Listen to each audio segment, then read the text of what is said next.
YouTube family, what's up?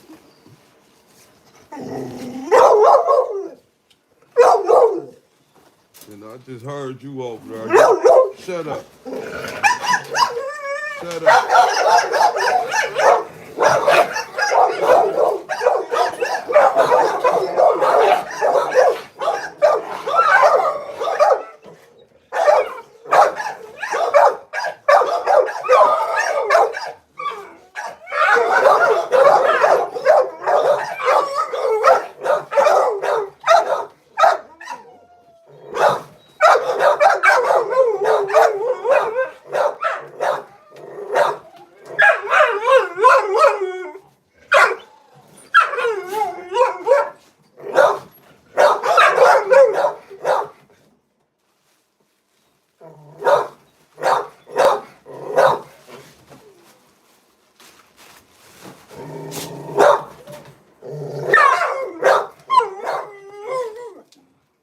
Right.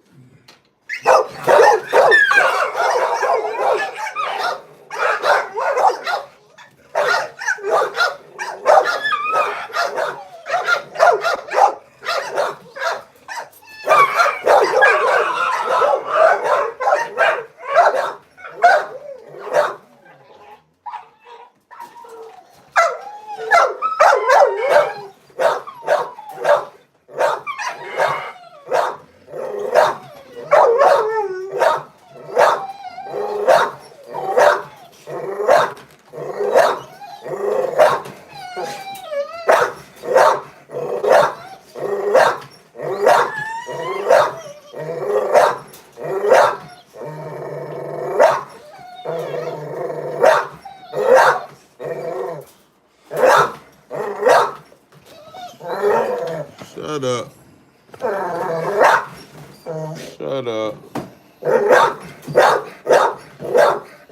Shut up. What's up, YouTube?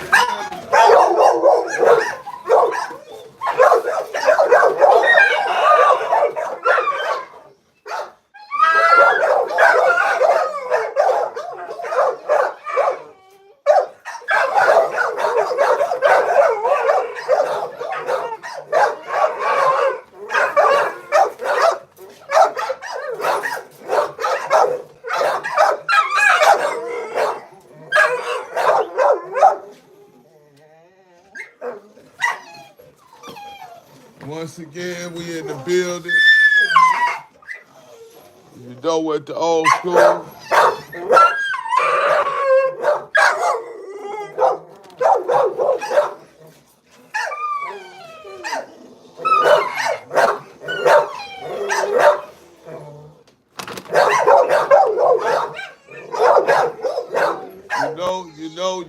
You know.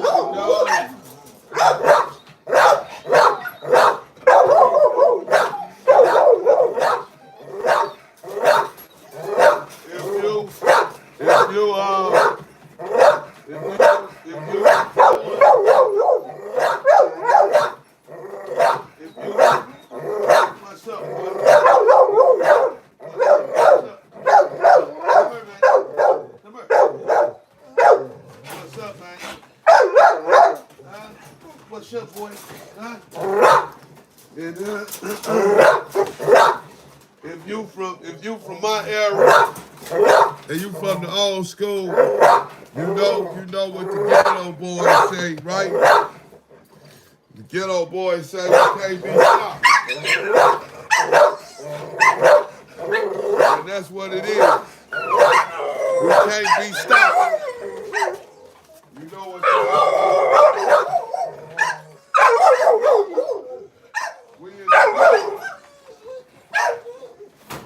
we in the field. And we trying to figure this thing out. You understand me? We trying to figure this thing out.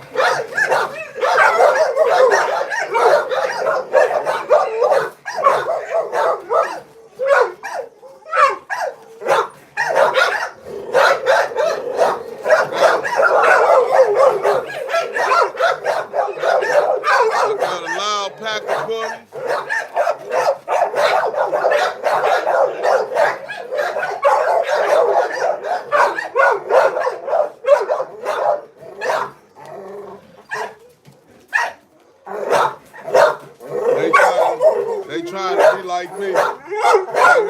When they hear me talking loud, they start trying to get loud. But they trying to be like me. Tell the puppies you can't be stopped. Come on, go on outside. You can't be stopped. No. Y'all know what time it is. No, boy, move.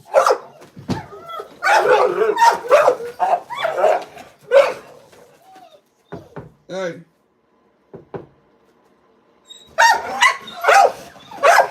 I'm trying to take a good look at my dogs. Cause I think it's time for me to worm them for real. Cause I feel like they ought to be just a little bigger. So I'm gonna have to worm them up. I'm gonna worm them tomorrow.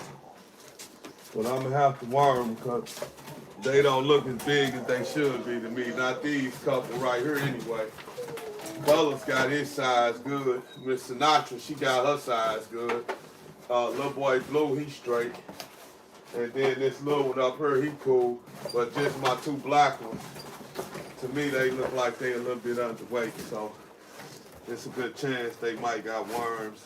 And I ain't know, and I ain't wormed them in a couple of months. And then they be out there in the yard. And anytime you got a lot of dogs and they run around freely in yards, you gotta worm them. You gotta keep them wormed because it's so easy for them to contract it. And a lot of times they'll have worms and you won't even know it until they start losing weight or, you know, different little signs. You can look at they poop, but looking at they poop ain't showing nothing. So I'm basing it more so off their weight. And they probably ain't really had it. I don't know. I'm gonna find out. And if that don't work, then I might have to go up on the amount of food I feed them, because that could play a part in it as well. But I try to feed them good, so I try to give them a nice amount for them to eat, because I don't want them overweight, but I don't want them underweight. And you know, when you got a lot of dogs, feeding costs. I ain't gonna act like this. They don't eat for free. They don't never eat for free. I just bought a couple of bags of food, and that just ran me $76. But the good thing about it is I can write it off during tax time. I keep every receipt I put into these dogs because I had to learn. Because I used to just buy stuff for them, toys and food and stuff like that, and I throw the receipt away.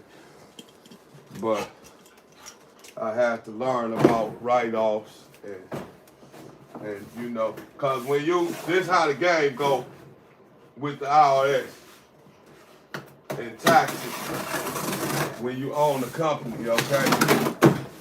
When you own a company, and give me that.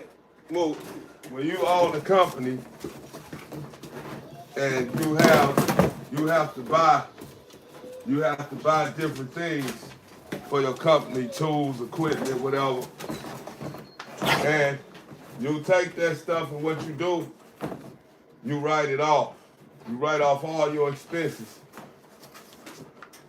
Because what'll happen when you file how much money you made for the year, when you file how much money you made for the year, and you don't file no expenses, you don't file like none of the stuff that you bought, you don't file your gas receipts or nothing. You don't file for the equipment you bought or nothing that went towards your business. If you don't file for that stuff, but then you file how much money you made that year, and say you made $40,000, you're gonna have to pay Uncle Sam whatever that percentage on that 40,000 is gonna come out your return. So it may just eat your return up and you don't get a return. But when you got expenses and you buy equipment and things of that nature, when you file that, then that's a tax write-off. And when you file things like that, then it lowers how much Uncle Sam gonna take from you. So if you made 50,000 and you spent, 10,000 on your company, then you only gonna pay taxes basically on 40, you gonna pay taxes basically on 40,000 instead of 50,000. You got 20,000 worth of expenses. Then of course, then you gonna be really paying for 20,000, 20, what's that? 20. If I said 50,000, yeah, that's 30,000. You will be filing and paying on 30,000 instead of 50,000. And believe me, it makes a big savings. And some companies actually put more money into their company than they make. So if you only made 30,000, but you had to keep this company running out your pocket, it may have costed you 50,000 for the year to keep that company running. Now you talking about how to get some money, cause that's possible.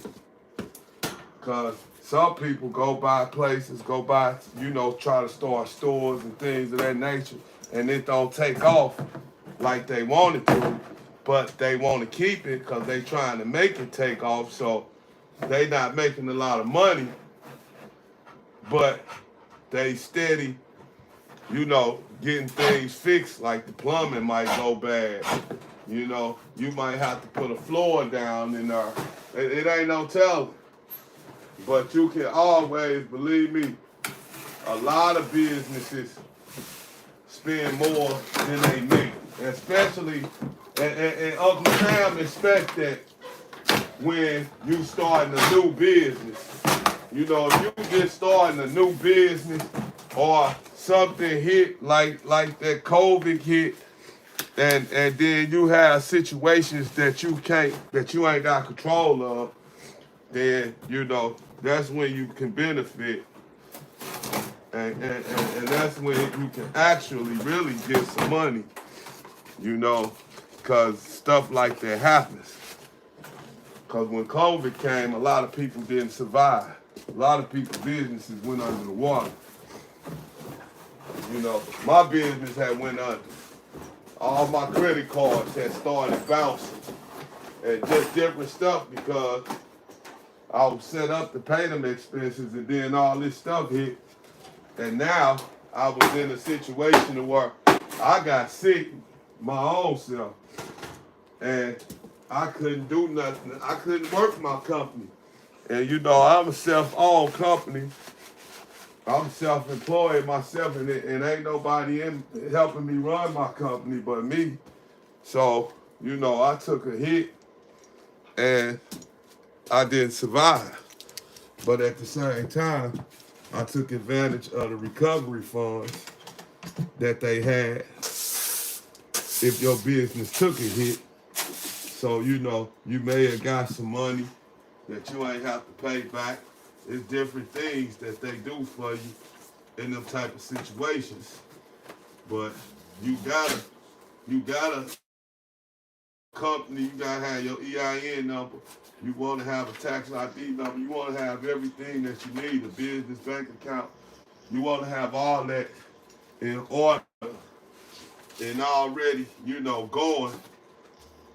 But everybody, when they start new, some businesses start new and take straight off.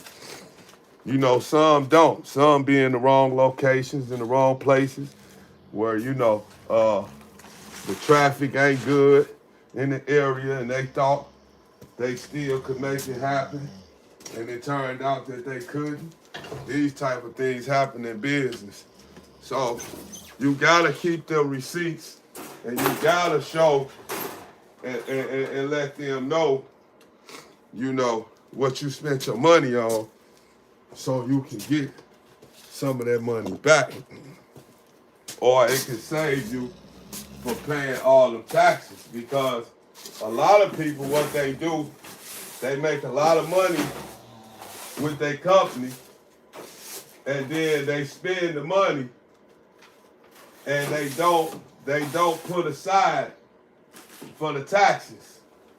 When a smart business owner gon' basically, if he can, he gonna pay the tax on his money while he got it, or whatever he gotta do. You know, that's an accounting job, and you have to get a good accountant that can give you the exact game on what you gotta do in them situations.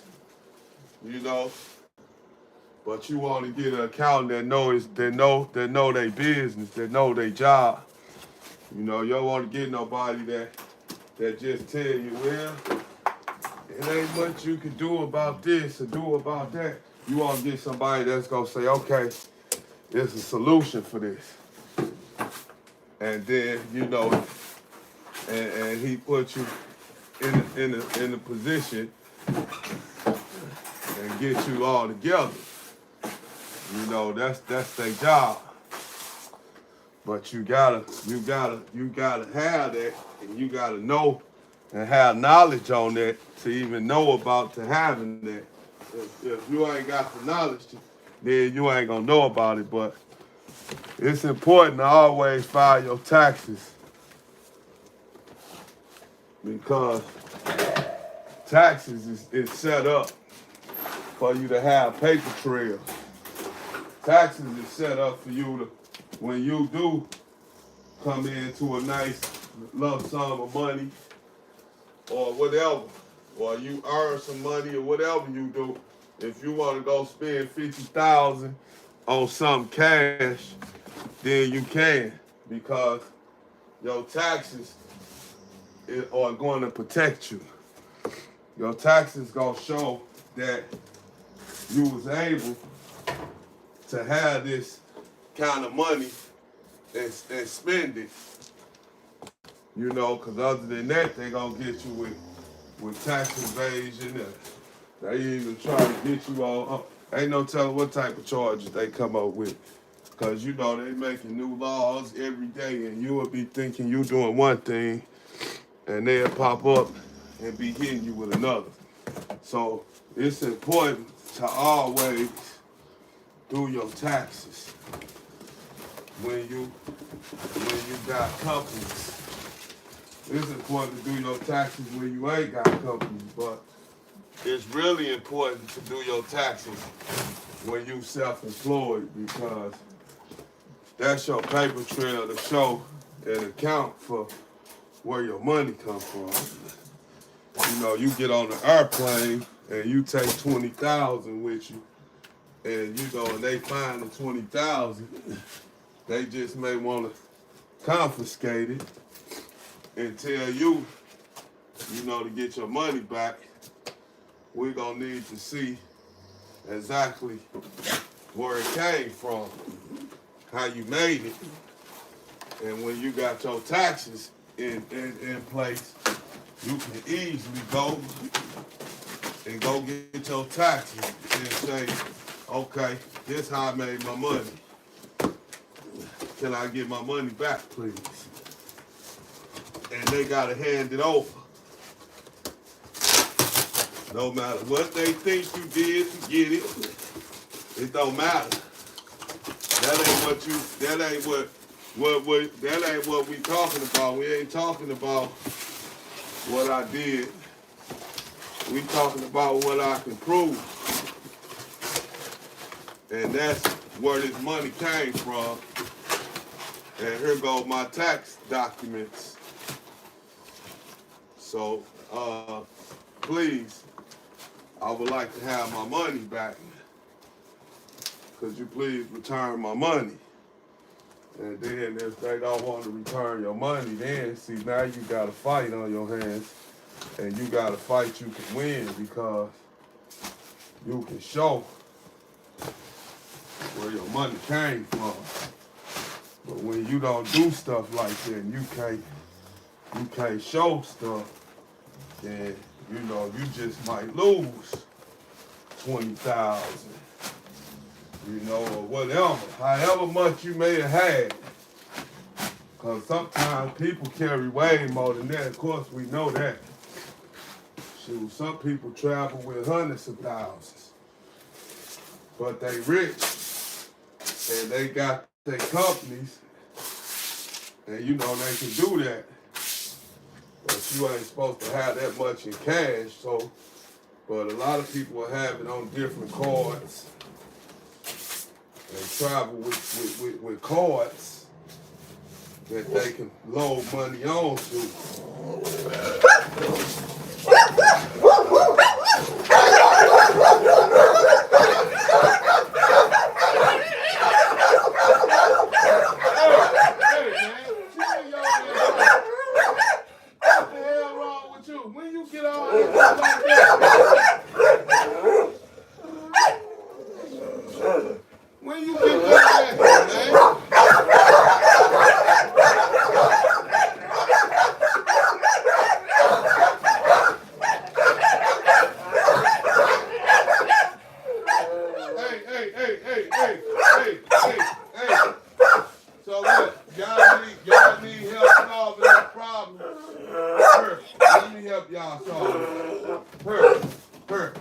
Let me help y'all solve that problem.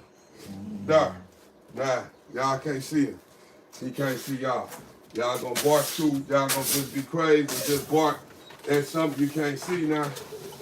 What you gonna do? Y'all showed right. But anyway, so basically what you want to do is you want to be able to have what you're supposed to have, and you want to be able to prove that you can have it. Because for one, depending on who you are and what you look like, don't really play a big part. Because a lot of times, just like with America policy, and America got a policy that I just can't agree with, and I know anybody that's gonna tell the truth know what I'm saying is the drop dead truth. They always tell us we innocent until proven guilty. But somebody can call and say he robbed me, or a girl can call and say he raped me, or he beat me, and you're in jail with a $50,000 bond, and they ain't got no proof that you did any of that. And I'm talking about, when I say they ain't got no proof, I'm talking about, you know, the system, the criminal system, you know, the police force and the people that's in control of that. They ain't even got no evidence of what this person is saying is true, but you'll be sitting there with a $100,000 bond because somebody made something up. So how can you ever be innocent until proven guilty? And the first time somebody make a call on you automatically, you go straight to jail. They'll come to your house and arrest you. And they ain't got no proof of what this person is saying is true or not. It ain't gonna matter. You guilty until proven innocent, if you want to say it the real way and the right way. You know, but they don't want to say it that way. They want to say it the way they say it. But no. That ain't, you ain't innocent until proven guilty. You guilty until proven innocent.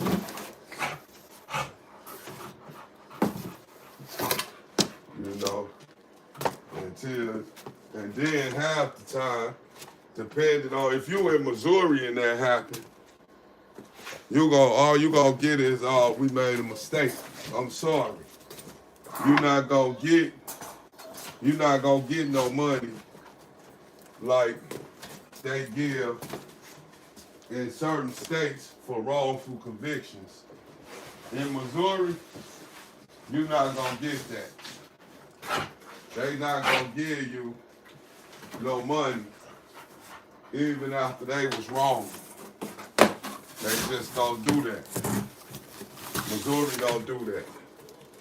They'll just tell you, we made a mistake and we gonna release you, and then they gonna put you on the news, or they gonna do little stuff like that, but that's about all they gonna do. They ain't go buy you no house, and then you might have been wrongly convicted, and you might have spent 10 years, 5 years on the wrongful conviction. But here it is, they steady pump you innocent until proven guilty, and it's clear evidence that you're not, because a person wouldn't be able to call and say you did this and did that to them, and they just arrest them. As soon as they heard them or find them, then when a person do you like that, when they come and get you, they come and get you in such a manner that's just terrible. Like, here they come in a whole bunch of helmets, and a whole bunch of helmets and vests and these big old guns. But you innocent. You innocent.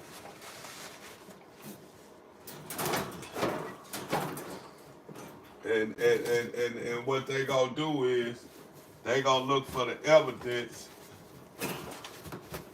while they hold you hostage. They gonna be looking for the evidence then to see if you are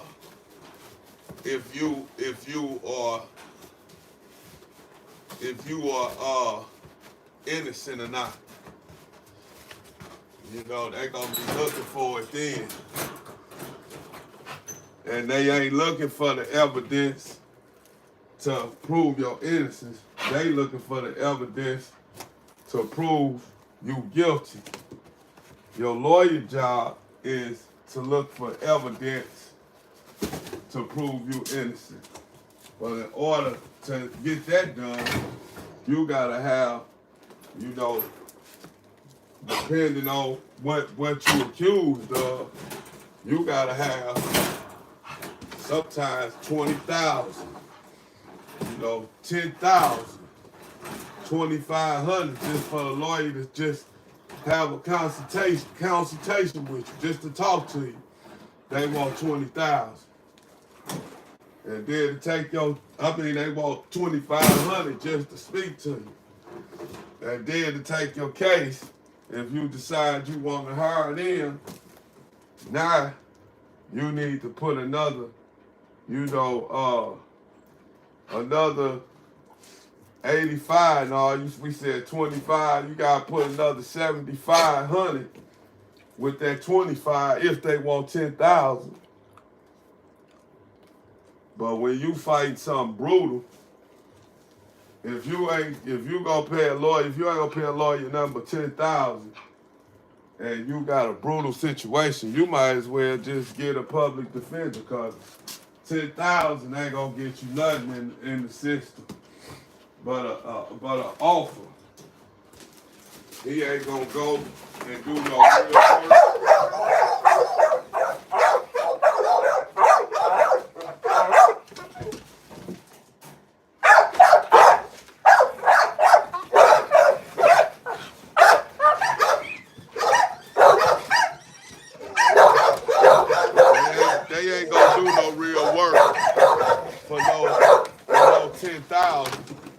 They 10,000.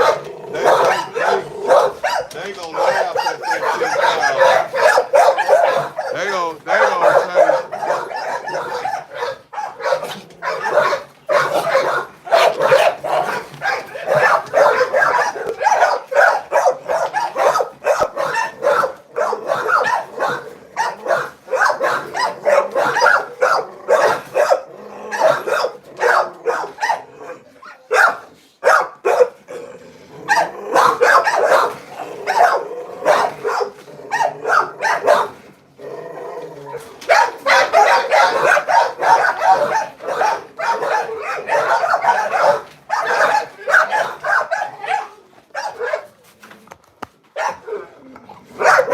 Hey, right now, all I'm missing is Master P's song and beat Body Body.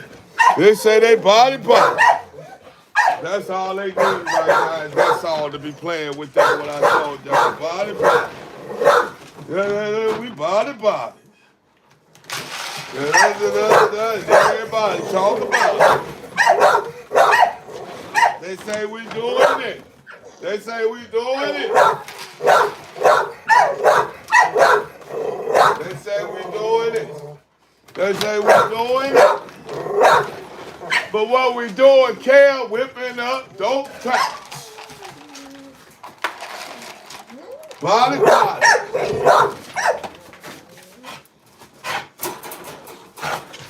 Yeah, that's all I'm in. It's a Master P right now. But they sure think they body and rowdy, baby. Y'all say y'all about that, huh?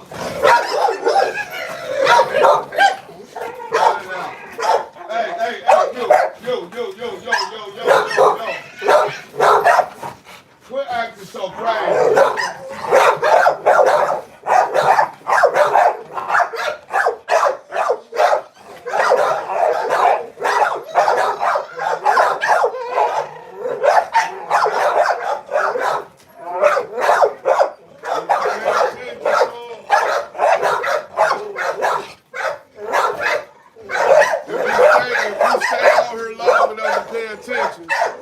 This what they do every time I pour a bag of dog food.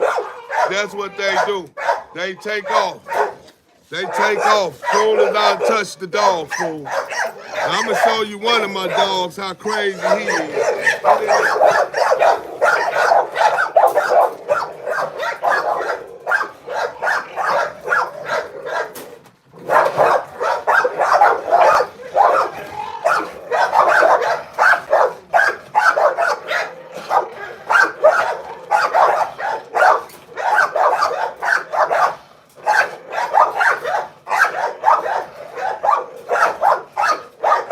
Look how crazy this one is. Watch this.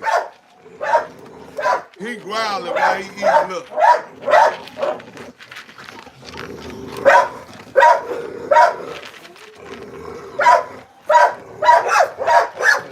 Watch this.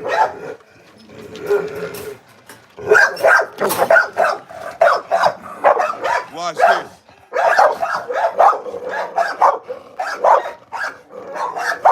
Eat your food. Hey, eat your food.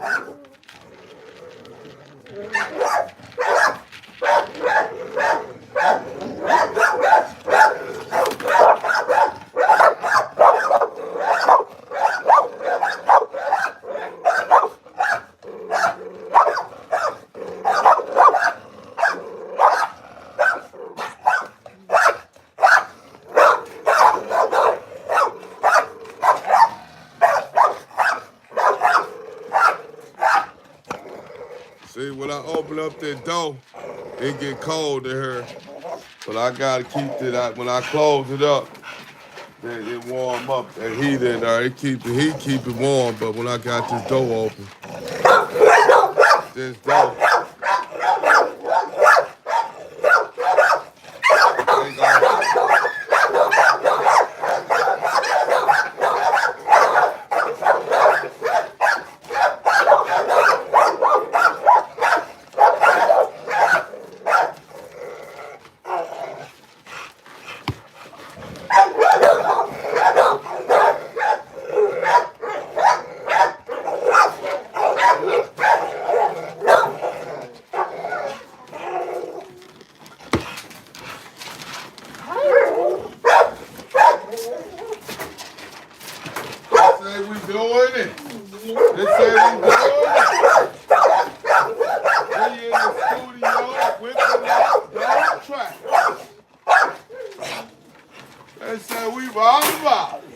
mean, we body. Something, everybody. Talk about it. Yeah. Hey, Master P came to the game. That's another brother I got mad respect and love for.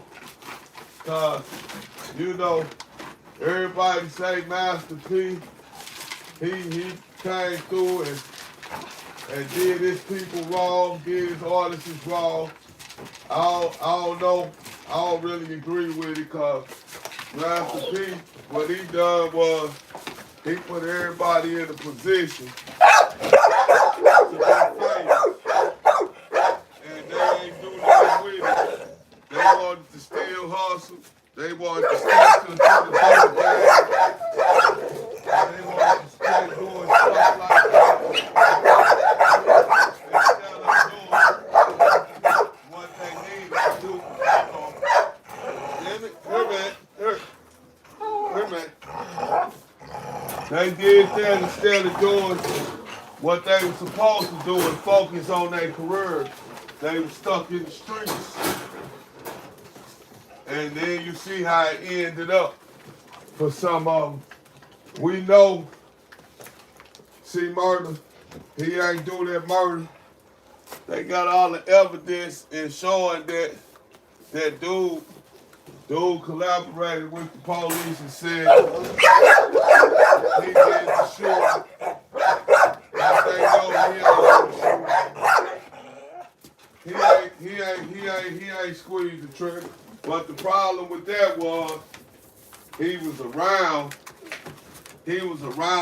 them type of people when he should have been, you know, stepping back.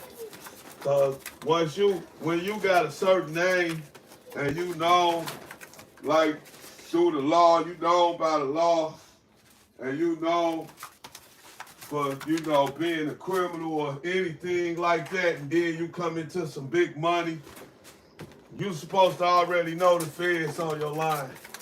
So you're supposed to know that they trying to get you. So you're supposed to know the company you keep. And you gotta have your guys, you know, you gotta have them trained. And you gotta have them smart enough to know, like, we can't be doing shit like that cause they on our bumper. They know, bro, that we out here doing, you know, whatever. Or they want to prove we out here doing whatever. So, you're responsible of the company you keep. So you might want to be like, hey, you know, I ain't do it. I ain't good for it. And you may not be. But the problem is, you hung out and you hung around with the guys that was doing it. And that's where you had your biggest problem. Come here, puppies. Your company. Jump up here, girl. Come here. Your company that you keep means a lot. Cause that's who's gonna get you in trouble every time. When you hang with dudes that ain't got no thinking. Like I tell my son, he 12, and he got a cousin that's my little nephew. And my little nephew always stealing cars. He in juvenile right now. He love to steal cars, but every time he steal a car, he get caught. And I told my son, now, you gonna be trying to run with him, because my son look up to him, think he's super criminal of the world. And I tell him, you better use your common sense, because every time your cousin get in trouble, he get caught. I said, so when you get a little older, and you start trying to run around with him, as soon as he do something stupid or start talking about doing something stupid, you better go the other way. Because he get caught every time he do something stupid.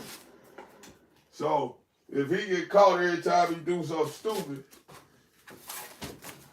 why would you go with him when he finna do something stupid? You supposed to say, hey man, cuz I'm gone. I gotta run. I gotta go to the crib. Hey man, come on man, we finna bink this whip. I ain't finna bink nothing, cause every time you bink something, you get caught. I tell my cousin the truth, I ain't gonna lie. I don't care how bad you get. I ain't doing nothing with you, cause every time you do something, you get caught. And that don't mean, okay, I'm gonna let you come with me, cuz, but I'm gonna orchestrate it and think that y'all gonna get away cuz you making the planning. He still gonna do something stupid and mess up your plans. And then, like I tell him, once you in there, man. Hey, once you in the jam, you in the jam. And that's just plain and simple. Once you in the jam, you in the jam. Ain't no, you can't just walk out of jam. You know, a jam just don't, when you get in the jam, it don't just go away. You know, it don't just go away. A jam don't work like that. Once you get in it, you in it until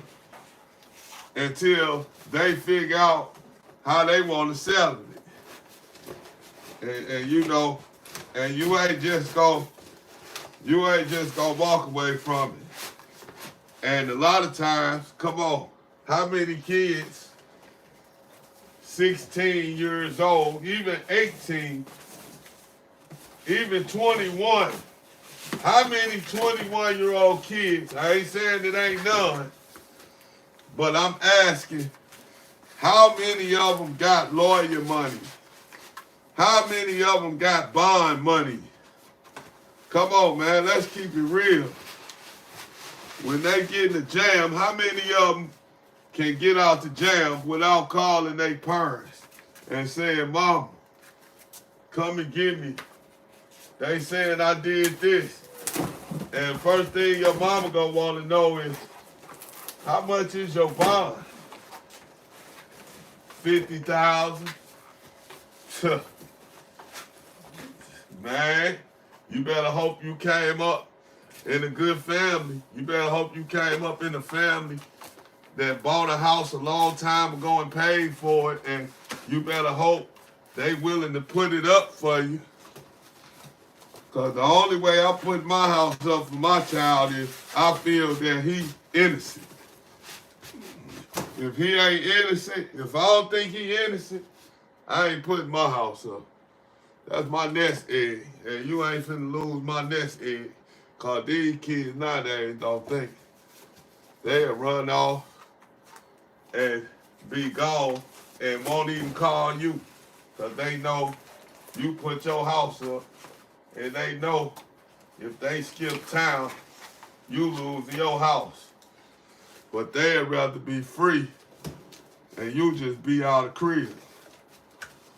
Because once a person, when you loan somebody something and you give them some money and then come back time to pay, if they ain't got enough to pay you back with and be comfortable and don't be broke, man, they gonna run off, and a lot of them gonna run off and hide because they know you want your money and they ain't got it. Right now, they ain't got it. They broke. I take that back. They had it because they got paid. But if they would have paid you, then they was going to be broke. You understand? So when that situation comes, shit, they just going to disappear on you. They going to disappear on you, and all your money going to be tied up into them, and you gonna be sick. You ain't, you know, unless you paper it up. If you paper it up, that's one thing. But when you're a middle class citizen, it's hard to make me believe that you got a whole bunch of money ducked off somewhere that you can spend on a bond and don't care if you get it back or not. Nah, you ain't gonna make me believe that. And you a middle class citizen. Dog, I seen the struggle. I was blessed that I came up in a household where we ain't had them type of problems. But I also came up in a household where everybody worked hard. They did a lot of sacrificing. They did a lot of working, you know, worked for 40 years at the same place. You know, probably longer than that in order to retire. They worked there at the same place for 40 years on the same schedule, 8 to 4, 9 to 5, every day. For the last 40 years. And everything they built up, you gonna come and it's gonna take you to get in trouble one time. And they put their trust in you and you bend them over and have them touch their toes. Oh, that's cold-blooded. But that's what they'll do to you, hey. And I'm sorry, but I'm just gonna keep it real. You know, some people will do that, some people won't. It's just like Benny Siegel. Benny Siegel, the rapper Benny Siegel, and I know y'all know Benny Siegel. When he had his case, and he got signed to Rockefeller, and he had an attempted murder case, and the judge asked Jay-Z, would he be responsible for Benny Siegel whereabouts if he was to let him out? And Jay-Z said no. And Benny Siegel got mad at Jay-Z, and Benny Siegel bent it to loyalty. And I understand how he feel like, because he made his position with Rockefeller, he made it personal, and he made it like a real family, because Jay kept telling him, we family. You were part of the family. You know, Jay was manipulating, and Dirty was thinking with his heart. And you know you don't think with your heart when you in these businesses or when you in the streets. Your heart will get you killed.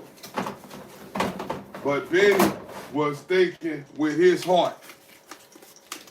And now, if you gonna look at it from a homeboy standpoint and say, dang, Jay-Z could have did that, I understand that.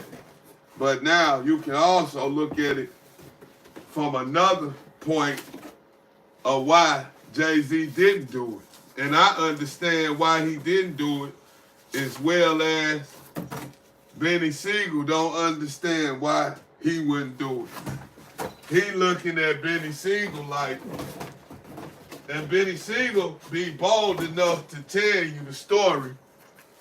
And Benny Siegel will tell you, I call attempted murder in broad daylight. I tried to kill somebody in broad daylight. So now, when you did that, it had to be a lot of things in play. He probably was on drugs. He probably was high. He probably was on drugs. And Jay-Z probably knew he was on drugs. And Jay-Z probably knew he was getting high, because, you know, they come from the streets, and you know, you do what you do. That's on you. If you want to get high, that's on you. You know, that's how it go. You do you. But Now, when your problems start reaching me, and you sitting around and you, in my eyes, the drugs getting the best of you, you try to kill somebody in broad daylight, you still on the drugs, and you want me to put my name and my reputation up for you to get out of jail. And you still, you ain't had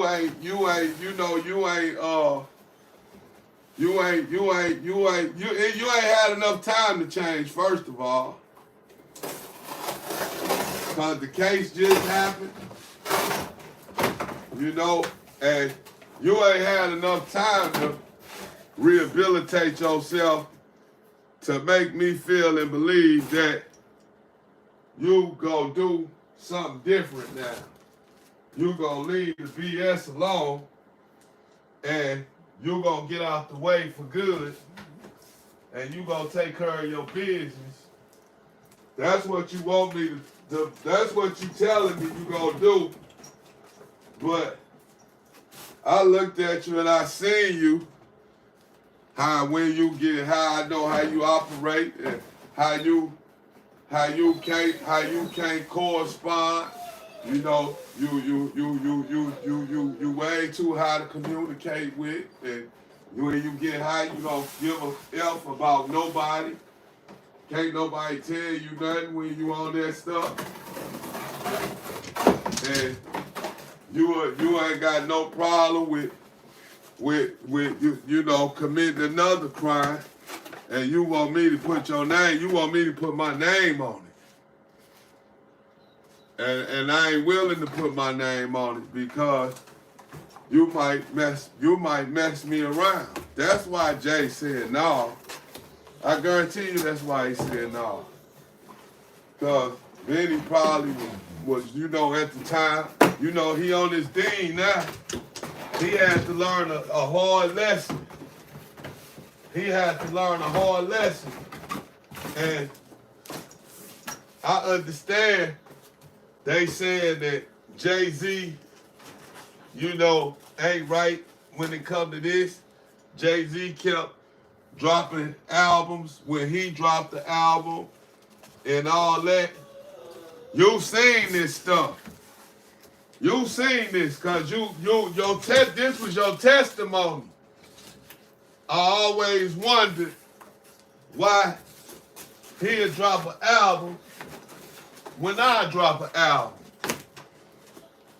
And so you've been seeing this, but when Rockefeller broke up, you still chose to go with Jay because you seen more success on Jay's side than you seen on Damon Dash's side. You seen more success. You know, a lot of people ain't gonna break it down and say really what it is, so you gotta read between the lines. But it seemed like Jay-Z was gonna go further than Dame, so I'ma stick with Jay. And that's what he done. Even after he seen Jay dropping albums every time he dropped one, even after he seen this, he still chose to go with Jay-Z. So now whose fault is that? Now you get in a situation to where you need this individual for you to get out of it, and he let you down. But he showed you all the signs before it even happened. So, and Damon Dash was coming to see you while you was in jail. He was coming to check on you and make sure you was cool, and Jay ain't come at all. And then when Rockefeller break up, Jay give you a hug to make you to soup you up and say, I'm staying with Jay. And the whole time that hug was just a way of manipulation, to manipulate him to stay. So Jay could win the argument. It wasn't about winning his love and winning because you my guy. It was all about Jay wanted to win over Dame Dash. And Benny Siegel helped Jay win because he went right on with Jay. After he showed you every sign of a snake, you still went with him. And you know they say you can take a snake that's almost dead, right at his death. And who that? Who? You can take a snake right when he at his death, and you can turn around and save that snake life, and then that snake gonna turn around and bite you. That's what they tell you. That's what you know about a snake. So, what's up with? Okay, and so he seen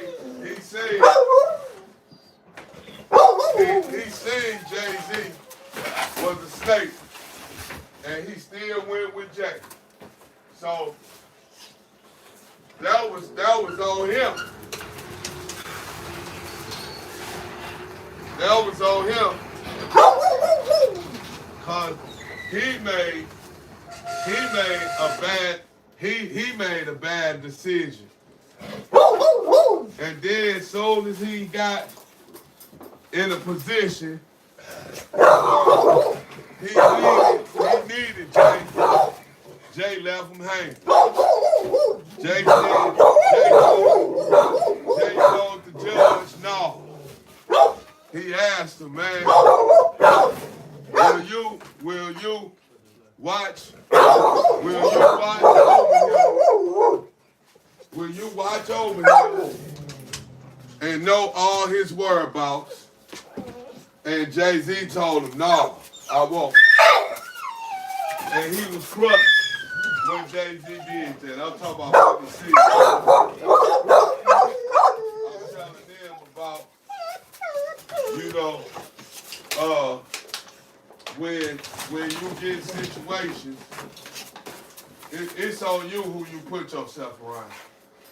You know what I'm saying? Yeah. When you get into certain, everybody try to look for a way out and look for an excuse, but you can't make one. I gotta press the button. You can't make one. I'll be ready. You can't make no excuse, cause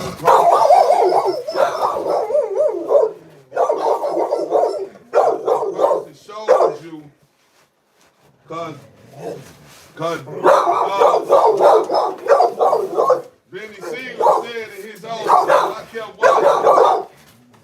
I kept watching it and I kept watching it.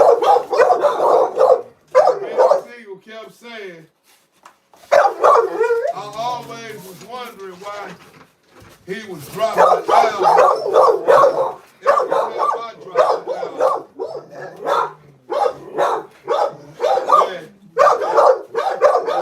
And this the crazy part. He knew why that man was dropping the album every time he dropped. He just didn't want to, he ain't want to say nothing to the boss because he worried about losing his position and losing his lifestyle. You know what I'm saying? He wouldn't be if Jay-Z dropped him and said, you know what, you ain't on the rock no more. He was worried about, his look or his fame, his money, his lifestyle gonna be gone. Cause that's what they hold over them guys' head like that. I heard they let him out. Let him out of what? Jail. Who, Benny? What's the name? Who? Diddy. Oh, Diddy out? Yeah, they say they let him out. They probably did. They say they ain't had nothing on him. They probably did. And it ain't that they ain't had nothing on him. They made their point. They made him shut up. Yeah, that's what I said. They made him shut up. Now, you ain't gonna get all these big people in trouble, are you? And he told their ass no. They said, okay. Cause you see what we can do to you, right? Why you say that, Butter Love? Cause they know, Jake, hey, he know. And watch. Ain't nobody gonna be really hanging with, cause he gonna be mad at everybody, cause everybody dipped on him. Everybody, they ain't want to get caught up in that. Everybody that could have got caught up in it, He on live they dipped on him. though. He on YouTube live. Cause they didn't want to be, they ain't want no part of that. He paid YouTube, but he running that money up. We on YouTube, monetized.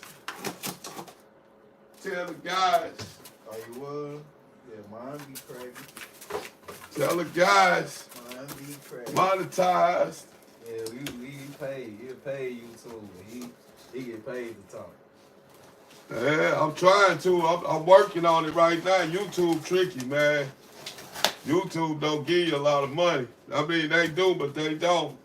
Cause you know, my vocabulary was so dirty that every video I made was cussing on it, so I couldn't make no money. I gotta run up all over again. I gotta make another 200 videos. Thank you. Cause I got 300 in some videos and 250 of them cussing. And they wasn't going for it. Cause guess what? What the Bible say? A man die because of his lack of knowledge. And that's what happened to me. I ain't read the courtesy guide, the friendly guidelines that YouTube had. And I'll be on there, ML this, suck my this, and kiss my that. Thank you. And they put ass stabilities on every video I got. Yeah. So I'm starting fresh. And you see how they tried to do you on the video where the dogs were just playing. They cracked with him. And the dogs was playing. And this the thing about your situation. You can clearly tell the dogs playing. They puppies. And they left the other video up with the same scene on it. Yeah. And see, and that come from them are not humans watching. See, that's what the world also gotta be prepared to look out for. They allowing computers to make decisions on your finances and on your life and everything else. Because if a person watched that video with their own eyes, they gonna say, "Oh no, they would have gave you that. They wouldn't have put no strikes." You know what I'm saying? Because they'd have clearly seen it that it was two puppies playing. The human eye would have knew that. So that tell you what, it wasn't the human eye that was watching.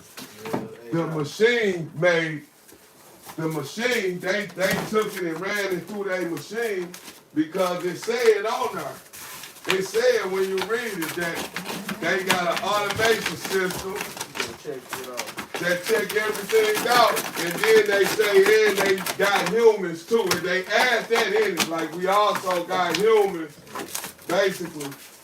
But come on, if the human would watch that video, they'd be like, he good. He good, cause look, I got the same video. We both made the same video at the same time. Yeah. So, and so it would have been the same way. And they already done looked their minds and went over it, so they can't come back and crack me for it. So I can talk about it because they already done decided whether this is good or not. You know what I mean? And ain't nobody giving me no bad and say, "Oh no, they fighting. You got to strike." And it's the same exact video. Ain't nothing different about me and your video. And so that's how America do you, period, though, you know. That's the stuff I be trying to tell people about, that these people will do you, and if you catch them in the process of doing you, they'll just look at you and won't care. They'll say, "Well, okay, you caught us, so what?" And that's how they do it. They don't care about that. Sure, they don't care about that at all. you ain't had a lot of that weed, did you?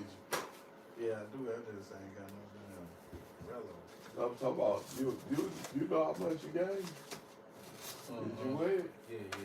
I thought I was trying to get 3-5, nigga. I couldn't open up my other bag because they was already on my phone. This little bag, I need to find some different bags and shit. Who you talking about? The people? Yeah, I told them my coach that I left my coach about. Oh, okay. Yeah, cause hey, I was like, damn, nigga. I know. That motherfucker's $2 grand. I looked at it and I said, maybe he doing that because of the quality. You know what I'm saying? Yeah, so I was just like, shit, I said, I couldn't come. I understand if that's the case, you know. That's why I left that. I ain't want that water bottle. But then I talked it up because I was like, shit, you smoked a couple of L's with me. I said, they can't be. But you know, I be trying to laugh, man. I be looking at that shit. I be done smoked all this shit. I got a rello right there, though. You don't need one right now, do you? I have to run back up there. Okay. So I bought it especially just for you. I ain't lying. I sure needed I that money. said, in case he pop up, look, I said, let me go and take it outside. Thank you, brother Lil. Man, I ran up. I ended up breaking down 3 squares to make one. What, to make a cigarette? To make a, oh, the smoke? Yeah. Hey, I did that 3 nights ago, my own self.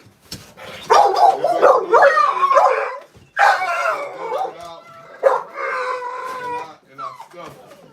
You know what I'm saying? I emptied it out and I stuffed it. But,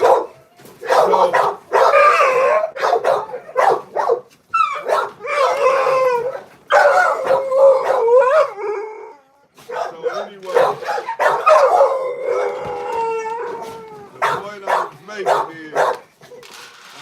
the point I was making is that you're responsible for whoever you run around with, you hang out with. You're responsible for that. You're supposed to know who you kicking it with. Because the justice system, when you try to tell them you don't know and you try to make excuses, they ain't going for it.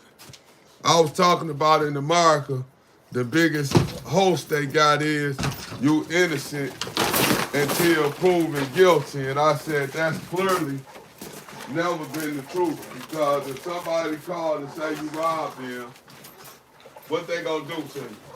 They gonna come and get you and arrest you. Mm-hmm. They gonna give you a bond and everything else. And if you can't make bond, you gonna stay in jail. So explain to me how I'm innocent. Explain to me how I'm innocent. How does that make me innocent? You ain't never innocent. You guilty.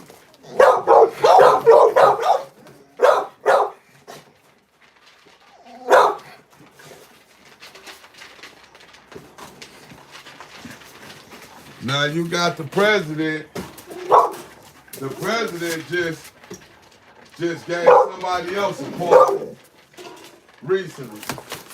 He just gave pardoned somebody else that just did 8 years, and he was supposed to did I don't know, probably like 12 years or something like that.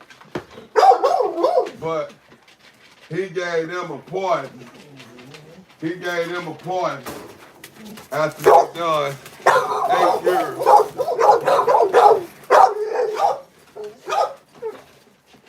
And now this the system we living up under. He just was fighting felony convictions himself. And now, after he fought the felony convictions, he back in the White House. He done got elected and went back to the White House. After he fought after he just fought numerous felons and was gonna mess around and go to jail if he was guilty. They was trying to take that man down. At least they was trying to make it look like they was trying to take him down anyway. I can't see you or not. But I think personally, that's just something for the eyes and the ears for people to watch. They knew he was gonna walk. When you ever, only billionaires you see go to jail forever is the cartel. Come on, man. Come on. Go. Come on. Go. I ain't picking you up. Come on. See? This way. Come on. Go on that side. Go. Let's go. Come on. Go on. Get on out there and drink you some water. So, the only people you see go to jail for a long time that's a billionaire or got a whole bunch of millions is cartel leaders. Once they get tired of them, you ain't gonna never see nobody like Donald Trump go to jail. He got too many friends. He's too connected. And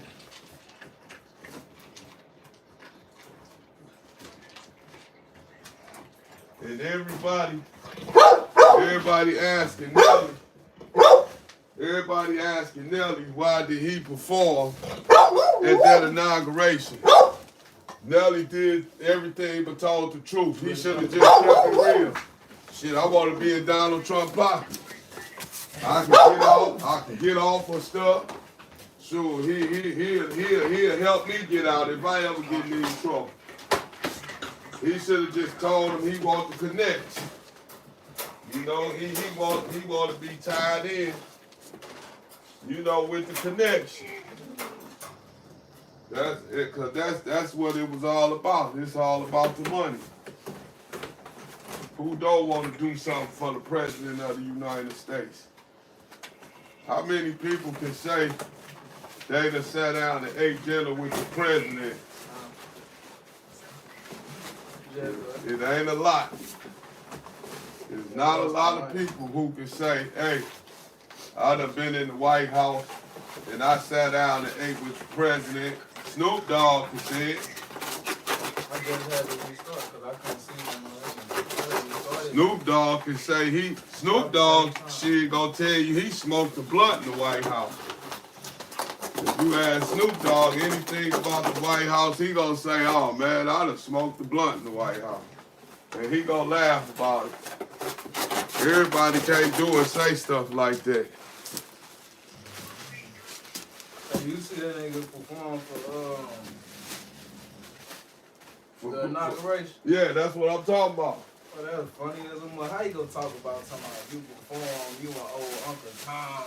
And that's what I'm talking about, yeah, because he should have just told the truth and said why he done it. He did it for connections. You know what I'm saying? Yeah. He did it because how do you tell the president no when he call you and say, hey, I want you to perform for me? How you look at him and say no? That's a hard no. And then, because after you tell him no, you got to worry about it the next time you go get a contract. Or the next time you go drop an album because, hey, he going to make sure he going to talk to whoever he got to talk to and going to tell him, take his success. I want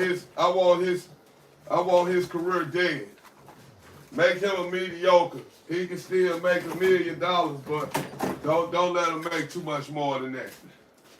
You know what I'm saying? Correct. He did it. So now look, he just sold his masters for about $50 million. So Nelly like, hey, I did it, and I don't care what y'all say. Because allegedly, his own crew suing him. You know what I'm saying? The lunatics. And I don't know how true that is. Yeah, they suing him. But allegedly, they suing him. And I understand why, because they helped him write a lot of that music. I've been knowing about that because I went to school with him. And not just that, I know a dude that they paid, and it was my partner, and he dead now. But he had a diss track against Nelly, and they paid him not to put the track out. You know what I'm saying? And he dead now, but they called him a lost lunatic. His name was Goldie. And Goldie got to start doing drugs and getting high. And so he ain't want to mess with him. You know what I'm saying? And Goldie could rap. So he shook with Goldie. And Goldie was back in the hood, and now look where Goldie is. Goldie died with a needle in his arm. Goldie died with a needle in his arm. He could have saved that man's life. He could have kept that needle out of his arm. You know what I'm saying? You know, and even if he wanted to still put the needle in his arm, he still could have been successful. Cause how many people you think in Hollywood make music don't get high? You think everybody in Hollywood sober? Shit, everybody in Hollywood don't dope. I ain't gonna say everybody, but you know what I'm talking about. They it's a lot of people, you know, cause that's a part of the world. But anyway, dude could have sang Dude Life. And he talked, and cause see, Willie D on No More Talk, he interviewed Nelly about that performance at that inauguration. And Willie D asked Nelly, he said, what you gonna say when somebody asks you, why you perform for that racist bigot? And Nelly said, first thing I'ma ask him is, how is he a racist? And I said, he didn't just ask, how is he a racist? That was his answer. He said, I'm going to ask him first, how is he a racist? How can you prove he a racist? And I was just like, and you know what? Donald Trump done help black people. I don't know if he a racist or not, but I do know this. He got a lot of racist people on his side. You know what I'm saying? He got a lot of racist people on his side. And one other thing I know, go to California prisons around them Aryan Nation Brotherhood dudes and be black and see if they talk to you, period. They don't talk to blacks. They don't mess with us on no levels. Only time they gonna mess with us is if there's some drugs involved and they can't get it.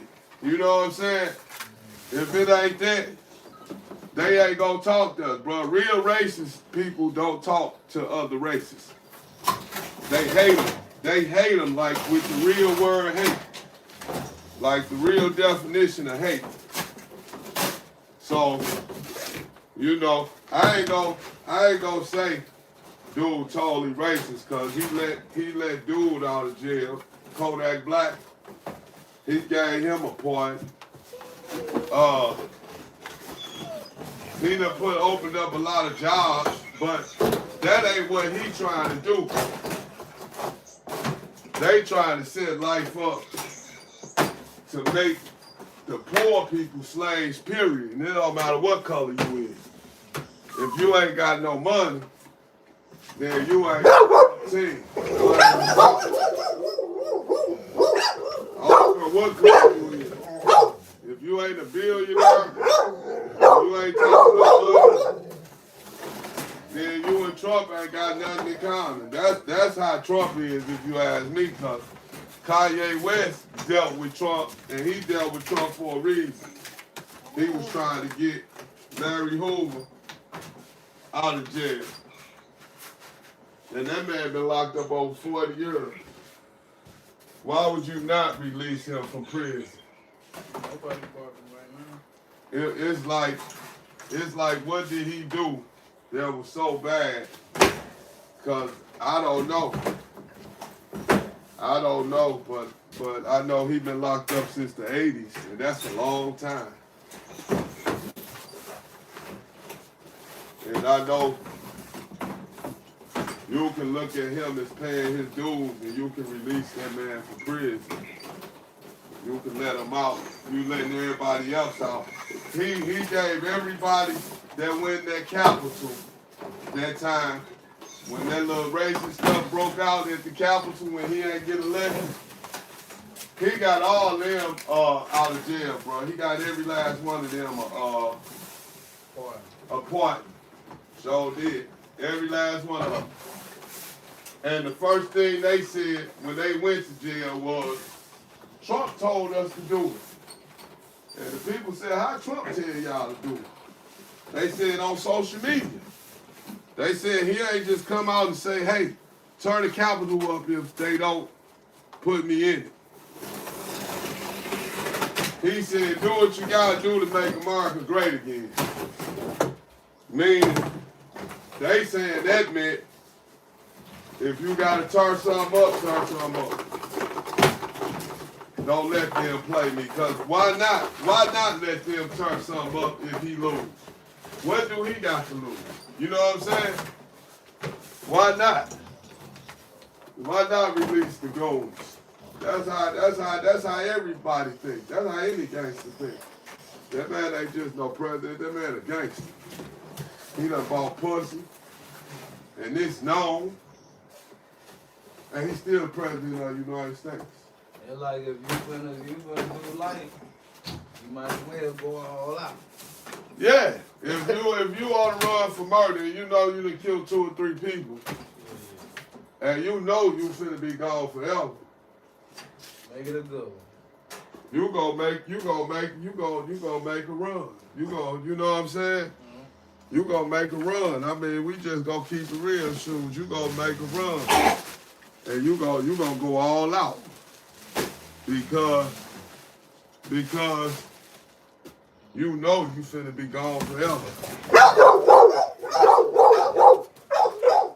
Me personally,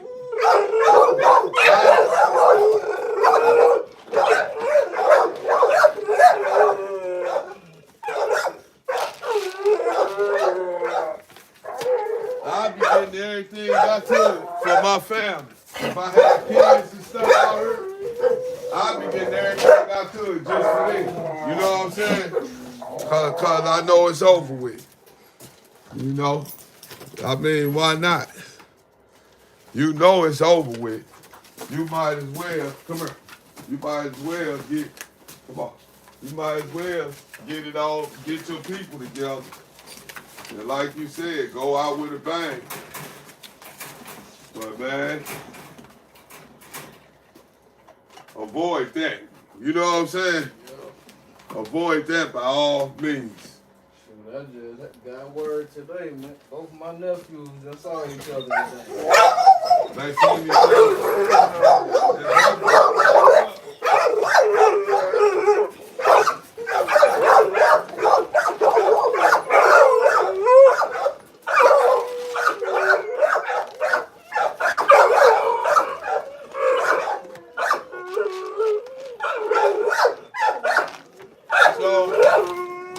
Are they on the same case? No. That's good. Matter of fact, my youngest nephew asked my oldest one. He said, "What you doing here?" He said the oldest one said, "Dude, you don't see I'm in orange just like you." Right. He like, I committed a crime. I mean, well, they saying I committed a crime, huh? He like, that's what I'm doing here. Yeah, the same thing you doing here.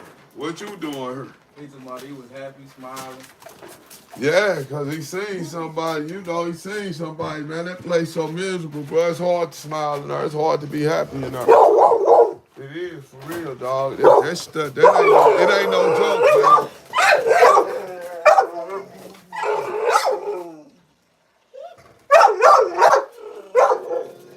And the biggest thing about it, and the reason it ain't no joke, is because dog, you ain't around your family. You ain't around love. You around just total corruption. Prison, everybody except for the innocent people in prison in there for being a criminal. So what you think the environment like? Yeah. If everybody want to be slick and shiesty, but they got caught, and they, you know, out here in your family, you might have one cousin that's shiesty. But then everybody else cool and don't do the stuff he do. And everybody still love him. So he cool because he around love. You know? But in there, everybody ain't your kin. And everybody ain't no love, bro. Everybody in there cold-hearted because, man, they want to go home, bro. They want to be with their family. They talk to them on the phone. And believe it or not, visits and stuff like that, the stuff they say help you in there, hey dog, it make you worse. Because they gonna leave and you still gonna be there. And after you leave, after they leave, you still there. Then you get sad again. You know what I'm saying? You get sad again, bro. As soon as you see them walking out the door, and they waving bye to you and smiling, you sitting there wishing you could go out that door with them. Now, it's a good thing if you can say, oh, y'all just be cool. I'll be out there soon. I'm on my way home. That's the good thing. But when you in a situation and you ain't never going home or you still got 25, 30 years left, you can't say, I'll be out there. Don't trip. You can't say that, bro. You can't say that. You gonna sit there and just be like, man. And then the federal penitentiary, now they done made a Rule 35. And the Rule 35 is if the judge sentences a person to 30 years, for instance, Big Meech, judge sentences you to 30 years and you come home in 20 and you supposed to do 28. You could have done filed for a Rule 35, meaning you can get them some type of evidence of criminal activity that's going on. And some type of way, form, or fashion, you can prove it. And they'll knock time off your sentence. And you can have this done while you in there. So now, you leave and get 30 years, and you already know the system. So you call on the phone and you telling all your homeboys, oh man, they just gave me 15 years. Because you already got it made up in your mind, you going to file a Rule 35. So then you get somebody in trouble that don't nobody know, and you get that time cut, and you come home in 15 years, everybody gonna think you solid. Everybody gonna say, all he did is time, he was in there for 15 years. But the whole time, they didn't know the law because he had a leadership role, and that's 30. Ain't no something to 30, that's 30. No ifs, ands, and buts about it. You don't get under 30 for certain charges. And so a person come home at 15 or 20 and he, come on, you gonna think he did his time. Yeah, I know some people right there right now. You ain't gonna never think a person told on somebody he just did 20 years in jail. You ain't gonna believe that. You gonna be arguing for him. Talking about, man, nigga, he just did Excuse me, he just did 20 years. And you tell him, but dog, he had 30. Feds got 85%, meaning that's 28. They go by point system. And you can't get up under a certain amount of months if your points are certain, you got a certain amount of points. You know what I mean? You can't negotiate that. That's non-negotiable. And it's just like Boosie. Boosie talked about everybody, and I like Boosie. I did my time on his music. Let's get that straight.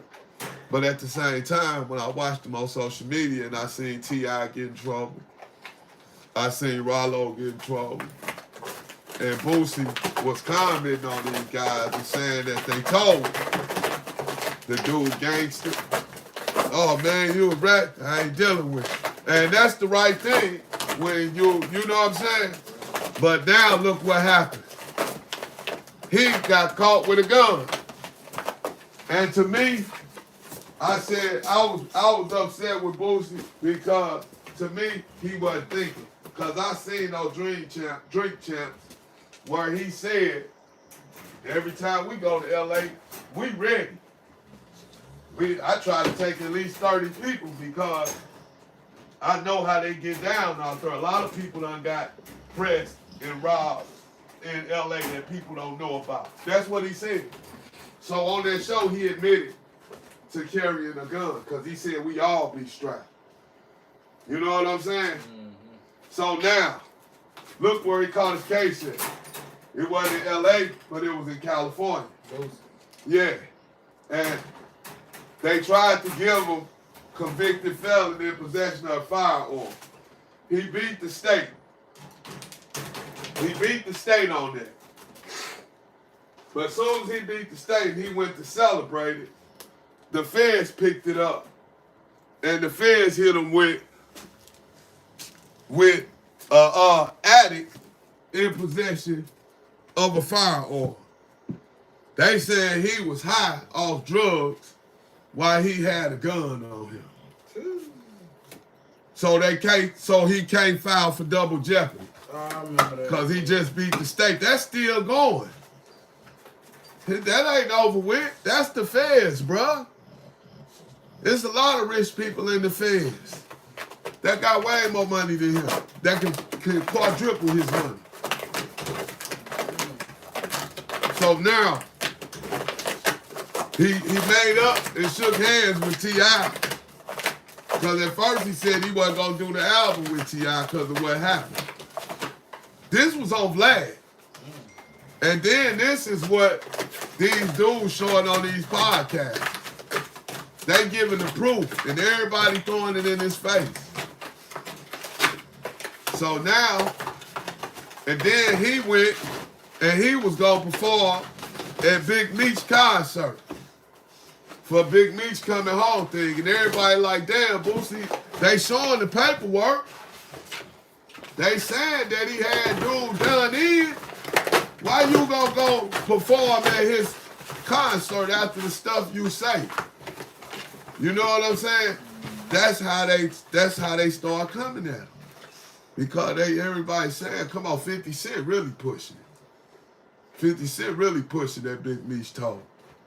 You know how 50 Cent do. He go and try to destroy your whole everything. Yeah, he gonna troll you. Yeah, and that's what he doing. That's what he doing to Meech. But they asking, how is it you gonna perform at his thing in the paperwork out here? They saying now you picking and choosing. Now let me tell you why Boosie doing what he doing. Boosie trying to beat that case. Boosie just built another part to his house. He got a whole compound. You think he want to leave that for 5 or 7 or 8 years? Boosie know what jail is. Man, he don't want to go sit in there and be miserable. Man, that man got too much money. It's too much to do. You know what I'm saying? But Rollo hit him with this. Rollo just as dirty. But Rollo told him, yeah, we done did ours, Boosie. You got to fight your case now. We free. It's time for you to go do yours. But if you pay attention, Lil Durk case stand in the public. Diddy case stand in the public. A lot of people cases stand in the public, but then you got cases that you ain't hearing about.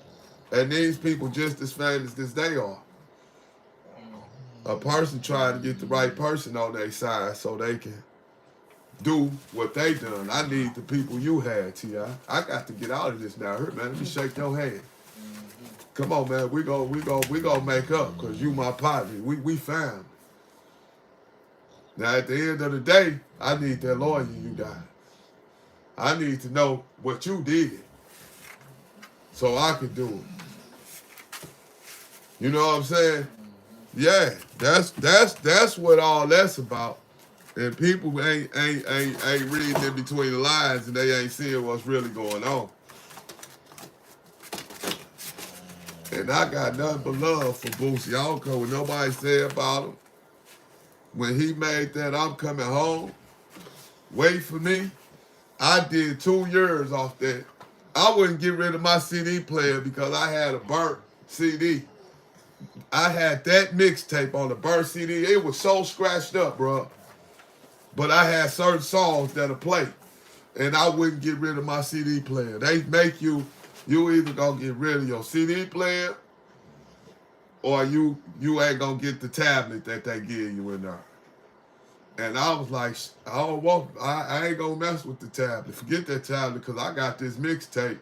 And believe it or not, before it was all scratched up, I paid $50 for that CD, bro. Because it was a burned CD. That's how much stuff costs in jail. And it was explicit. They don't let you get explicit music in there. You got to order all clean music when you get CDs. Now they got this tablet thing and you can buy music off the machine and some of it is explicit. You know what I'm saying? Long as ain't no guns on the cover or ain't nothing on there to show no bad influence, then you can buy it. Because I know when NBA Youngboy came out with one of his first mixtapes or whatever it was, 38, he had a 38 on there or something. And they had it on the machine, but once they seen that gun was on the cover, they cut it off the machine. You couldn't buy it no more. And if you had it on your tablet, they had it erased off your tablet. And they didn't go around asking to see everybody's tablet to erase it. They had a machine or something that go through all that stuff. And it erased its own self. You know what I'm saying? That's the technology. You got dudes in the feds with cell phones all day long. But like I just told you, you got Rule 35s. And these dudes can call you every day and talk to you. And you think they on the burner phone. And you never know what's going on. That's how else they got them other little rappers. And I can't remember which group it was in there. All of them had cell phones. And they got the cell phones in through the guards. And the whole time the feds was setting them up. And had the guards play like they was dirty and gave them phones. And all the phones was tapped.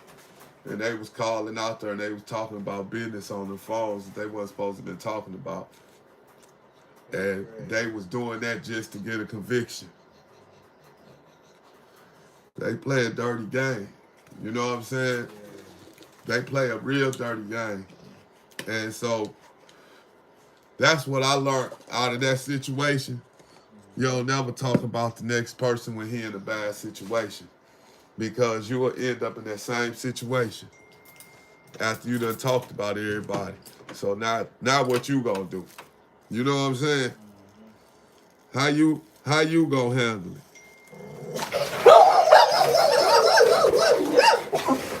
You got the same problem they got. And you done talked about everybody. So now it's like, okay, what you gonna do? How you gonna handle it? I was listening to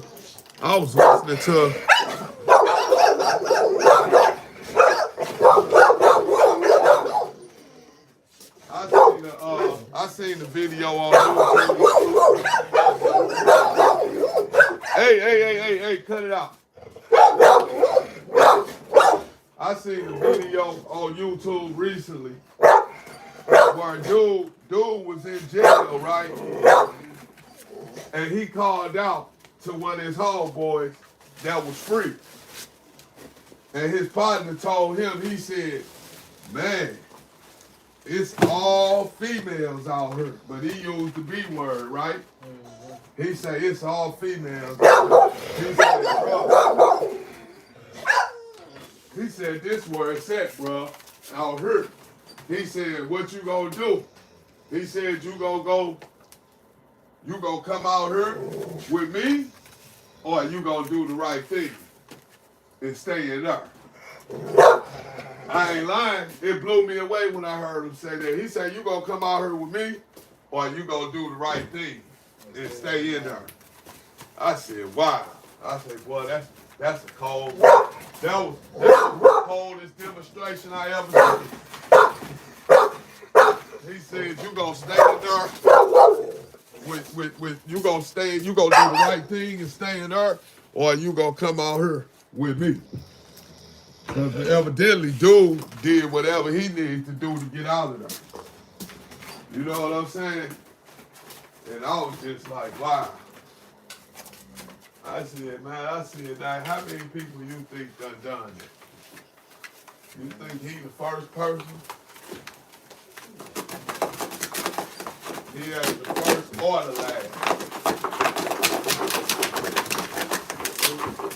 He had the first or the last.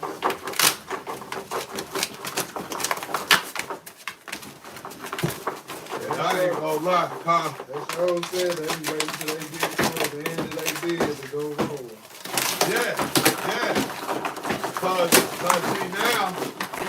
Cause see now, the game done got so dirty to where you can get it off.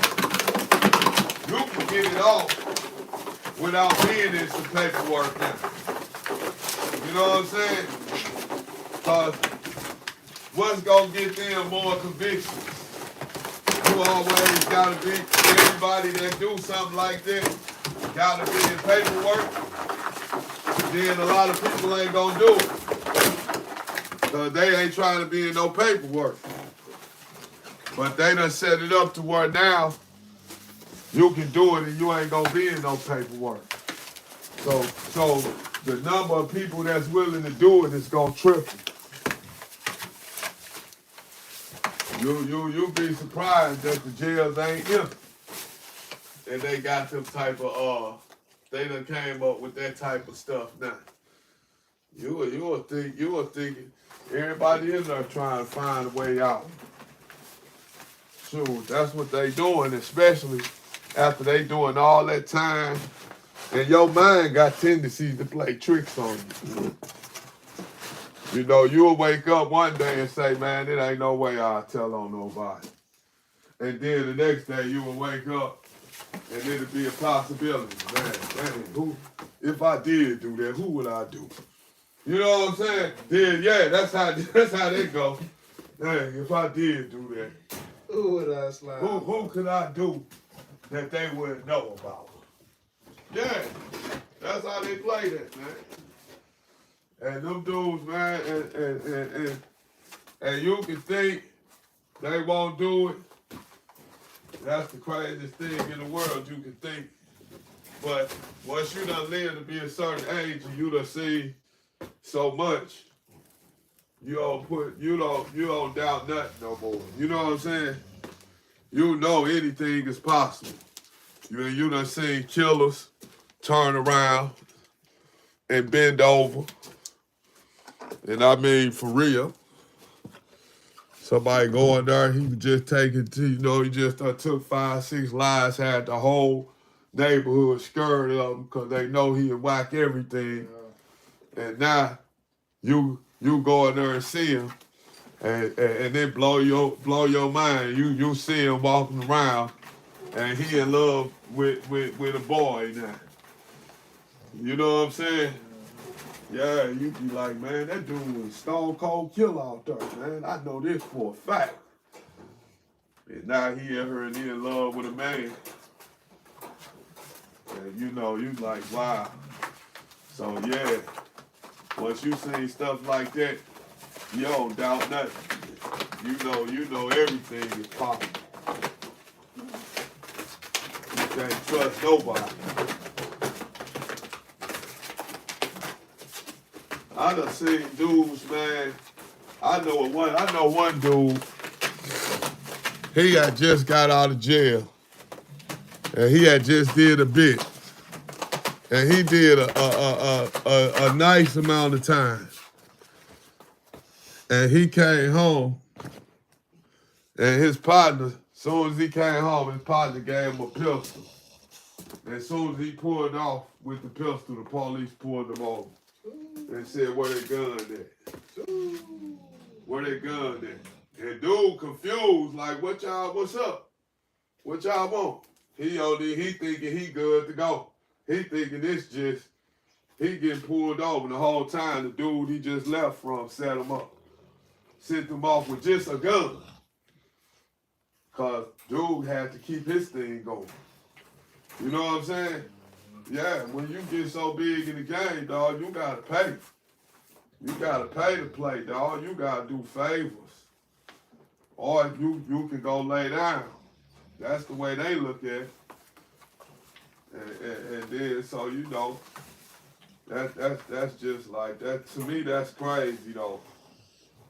I always felt like if you ever got lucky in the game and you made a certain amount of money, you supposed to walk away. You know what I'm saying? You're supposed to walk away, bro. But the game get addicted.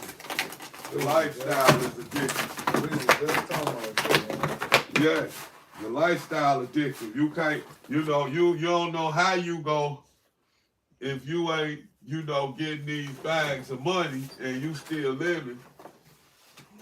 And you don't feel like, what I'm going to do if I quit. Because you used to. Once you start loving that money, yeah. Yeah.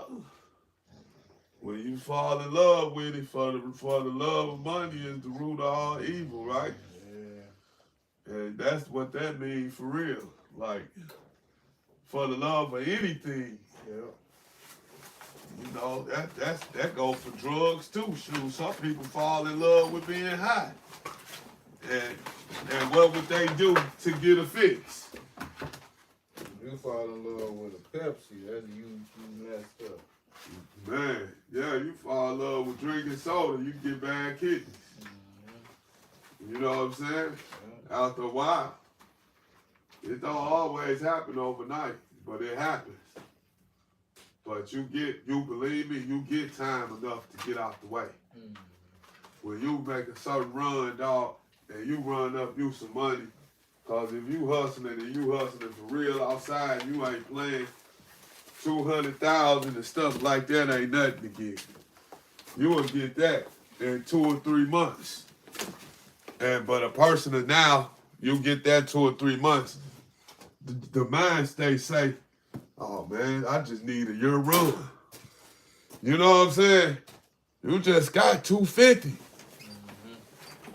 In a couple of months, now your mind telling you, I need a year run. No, you don't. You need to go buy something that make money. You need to go start something that make money. You don't need no year run. You need to go take this, and you could go, cause legal money, and you do the right thing, it might not always be drug money out, but it run neck to neck with drug money. Cause it ain't easy. Most people don't see a kilo until they done sold dope from 15 years old all the way to 30. And then they finally see a brick after 30 years old. But you've been hustling since you was 15. So for a person to think that it's gonna be easy to run up 100,000 or two in the streets, dog, that ain't easy. Only way that's easy, you gotta be on a popping, you gotta be somewhere that's popping so hard. And you gotta look just like the junkies. Cause if you come through looking like the dope, man, your run ain't gonna last. Cause they gonna say that's who got the dope right there. But you walk up shaking and looking crazy, hair on your face and lips ashy, they gonna say, oh, that's just a junkie. And you reach up under your shirt and give somebody something and they give you a knot of money and you walk off, they gonna think you just came from getting the fix the whole time you dropping the pack. You know what I'm saying? That's how you get away. And that only works for so long, though. That only worked for so long because these people figure stuff out, man. Yeah. They figure stuff out. Not only that, they catch the right person, they'll let them know. Exactly. Come on. He don't get high, that man said, no.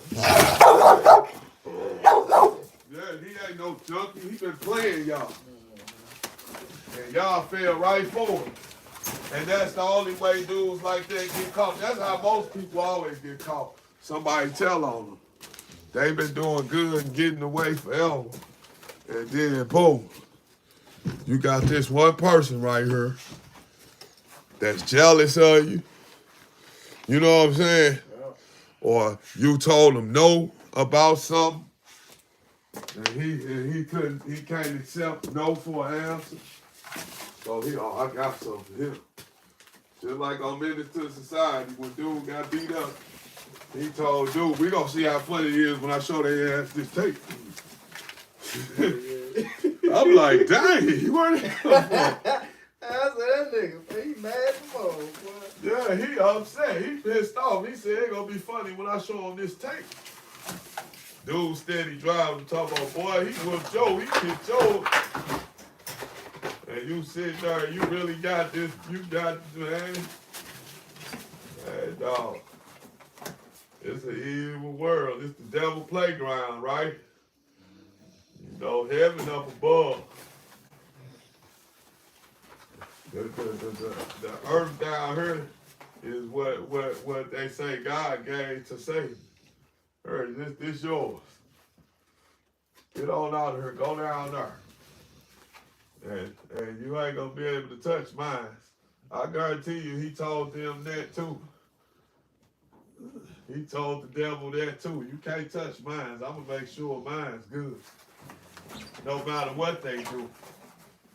You know what I'm saying? Yeah. And just like your parents, you know, they gonna tell you, hey, I love you no matter what you do. You know what I'm saying? That's the same way. No matter what you do, I love you. Unless you do something just all the way, and they still gonna love you, but they just not gonna deal with you. But yeah, it's just like on my other video the other day, I had a topic that I wanted to get people into. I was talking about if you got a daughter, and your daughter 18 years old, and she bring home a 40-year-old. Well, how would you handle that? I mean, like, what would you feel about that? Would you be okay with that? I get through talking to him, he ain't gonna want her no more. You say after you get through talking to him, he ain't gonna want her no more? Yeah. You know, I just said, like, I said, man, yeah, I said the first thing I'm gonna do is I'm gonna ask some questions. I'm gonna ask you what you see in my daughter. What do you just like younger girls? You know, I'm gonna ask a bunch of questions. Because at the end of the day, if your daughter sprung, she sprung. It ain't nothing you ain't gonna be able to do nothing about that. My daddy used to always say, it ain't the boys you gotta look out for, it's the girls. Yeah, because if she sprung, bro, she sprung. Man, this girl got her boyfriend head almost blew off. She, my partner got a daughter, and she 12, bro, 13. Uh-huh. Man, his mom done had a 21-year-old man climb through the window, bro, at night. 13 years old, had 21-year-old man climb through the window. At night, bro. I would have killed him. Excuse me. Man, my partner, and the bad thing, my partner kept telling dude, stop coming over there. He didn't so far. So he actually worked with him. Because he told him. He gave the man a chance. Man, don't come. Because, yeah, and dog, come on, man. How many people gonna give you a chance for something like that? He even let you slide when he told you that you done got smart, cussed the man out, all type of stuff. Yeah, cause see that's worse than a 40-year-old messing with my 18-year-old daughter. Yeah, this You is straight 21 and my daughter 13, and you climbing through my window. So boom. Man, this man that climbed through the window after he already done told I'm you. coming to your house to kill you. You ain't gonna have to get caught in her room. And some dude stuck his head through. He sent his daughter off. My partner sent his daughter off for the night. Boom. Man, dude came to the house, knocking on the window. Then got so bold you to open up the window and you sliding through the mug. My partner was right there with the pump, hit him in the face. Yeah, buddy, he should have pulled the trigger. That's what he did. Yeah, Got a cause face full of buckshots. He lucky to be alive. yeah, and the reason I say that is because you gonna save another baby. Yep. You gonna save another baby. I'm Yeah. just keeping it real, man. That type of people, dog, that's foul, man. And you so horny or whatever what it is wrong. He's sick. You done, It's a disease. She ain't even come to the window when you opening it up, sliding through. Yeah, it become a disease. Sometimes people, a lot of times people do things out of control. You can control a 13-year-old. Cause you almost like their daddy. Yep. They looking at you out of, most of the time a 13-year-old ain't looking at this grown man out of love. Right. It's you done played around and you got yourself in something you can't get out of. Yeah. It be fur. And you can play it off around your friends and act like, girl, I got a 21-year-old, he loves me, and you can play all that. But then when you get around him, you shaking, you scared, he finna smack you, or he do threatening things. He might not even touch you. He can mentally abuse you. Cause you 13. You don't know no better. You don't know how to handle them type of situations. And he probably done did this a million times. Right. So he got this down pat. You know what I'm saying? He got the game and gone with it, as they say. So they booked and released my partner. And they should have took that man and charged him with rape. Yeah, they should have. I don't know what they did with him. I didn't get to see what they did. That's what they should have done, because he 21 and she 13. That's too far of a gap. And the police told my partner, he said, you know, we wasn't supposed to be coming to lock nobody up. We supposed to be coming to pick up the body. That's what they told my partner. They told him we ain't supposed to be coming to lock nobody up. We supposed to be coming to pick up a body. Yeah, because that's what they would have done. If you get caught in the police house with his 13-year-old daughter and you grown, the police gonna kill you He dead. gonna smoke you down. He gonna smoke you. He gonna smoke you. And he ain't gonna miss.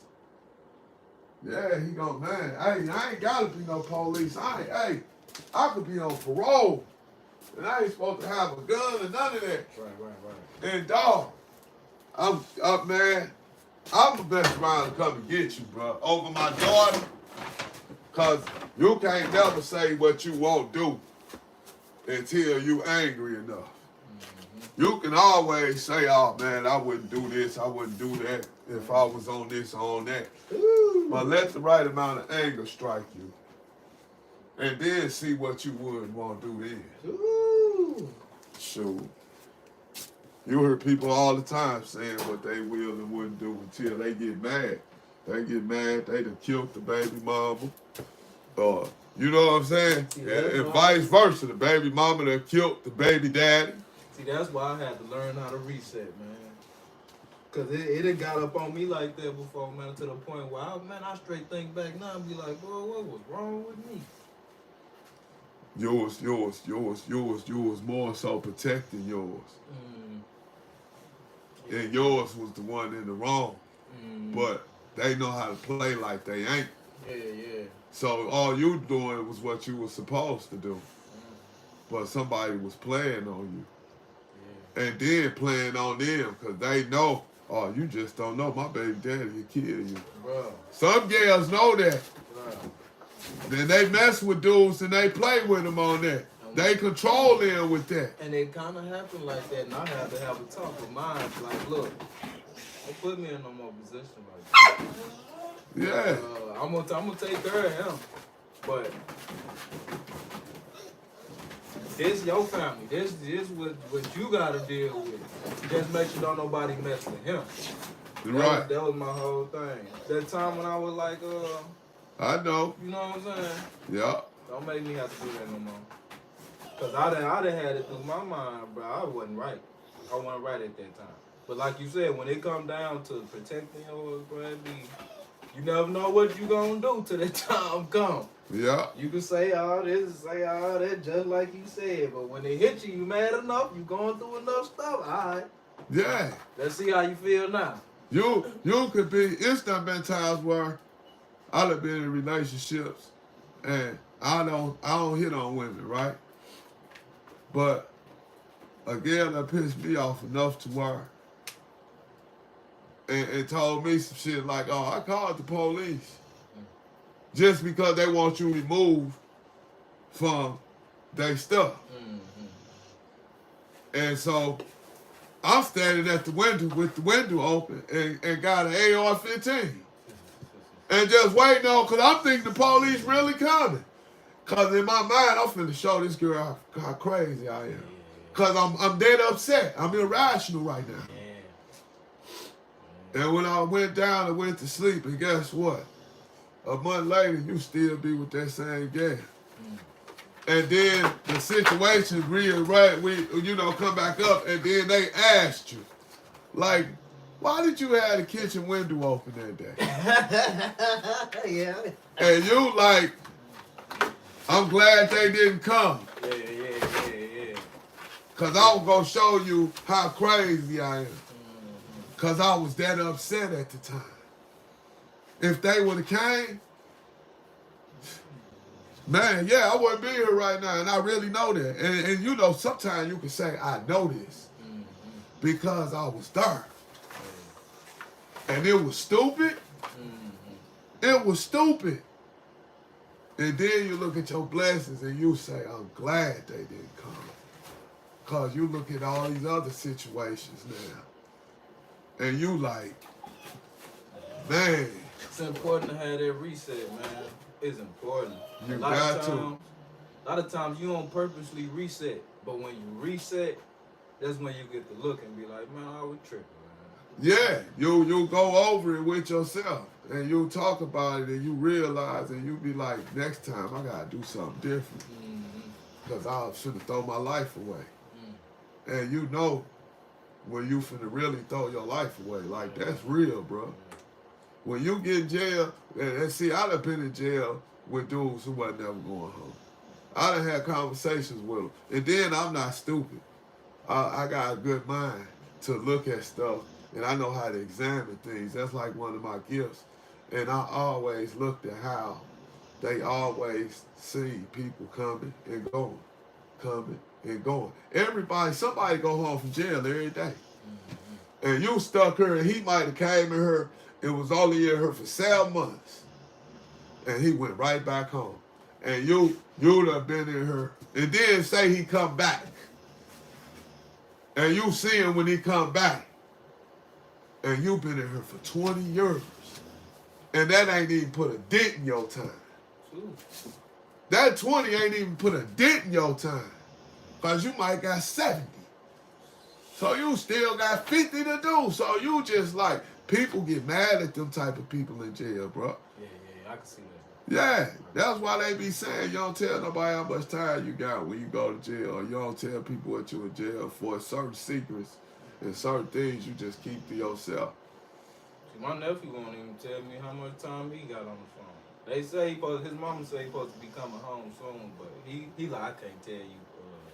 He like, I can't tell you over the phone. He like, if I see you, if you come up here and see me, I'll tell you. But I ain't trying to have nobody listening to me. I'm like, oh, okay. Yeah, and that's like, that's suspect. Yeah. Now, I ain't gonna lie, that's like suspect. Only thing is But everybody do things how they want to too. And you know, everybody think different. So that don't necessarily mean he messed up. But it make you say, damn, why you don't tell guards? Yeah, that's what he like in person. Yeah, man, I go home in 6 months. That's what he was saying. He was like, they'll try to set you back and all that. Yeah, they'll do stuff to set you back.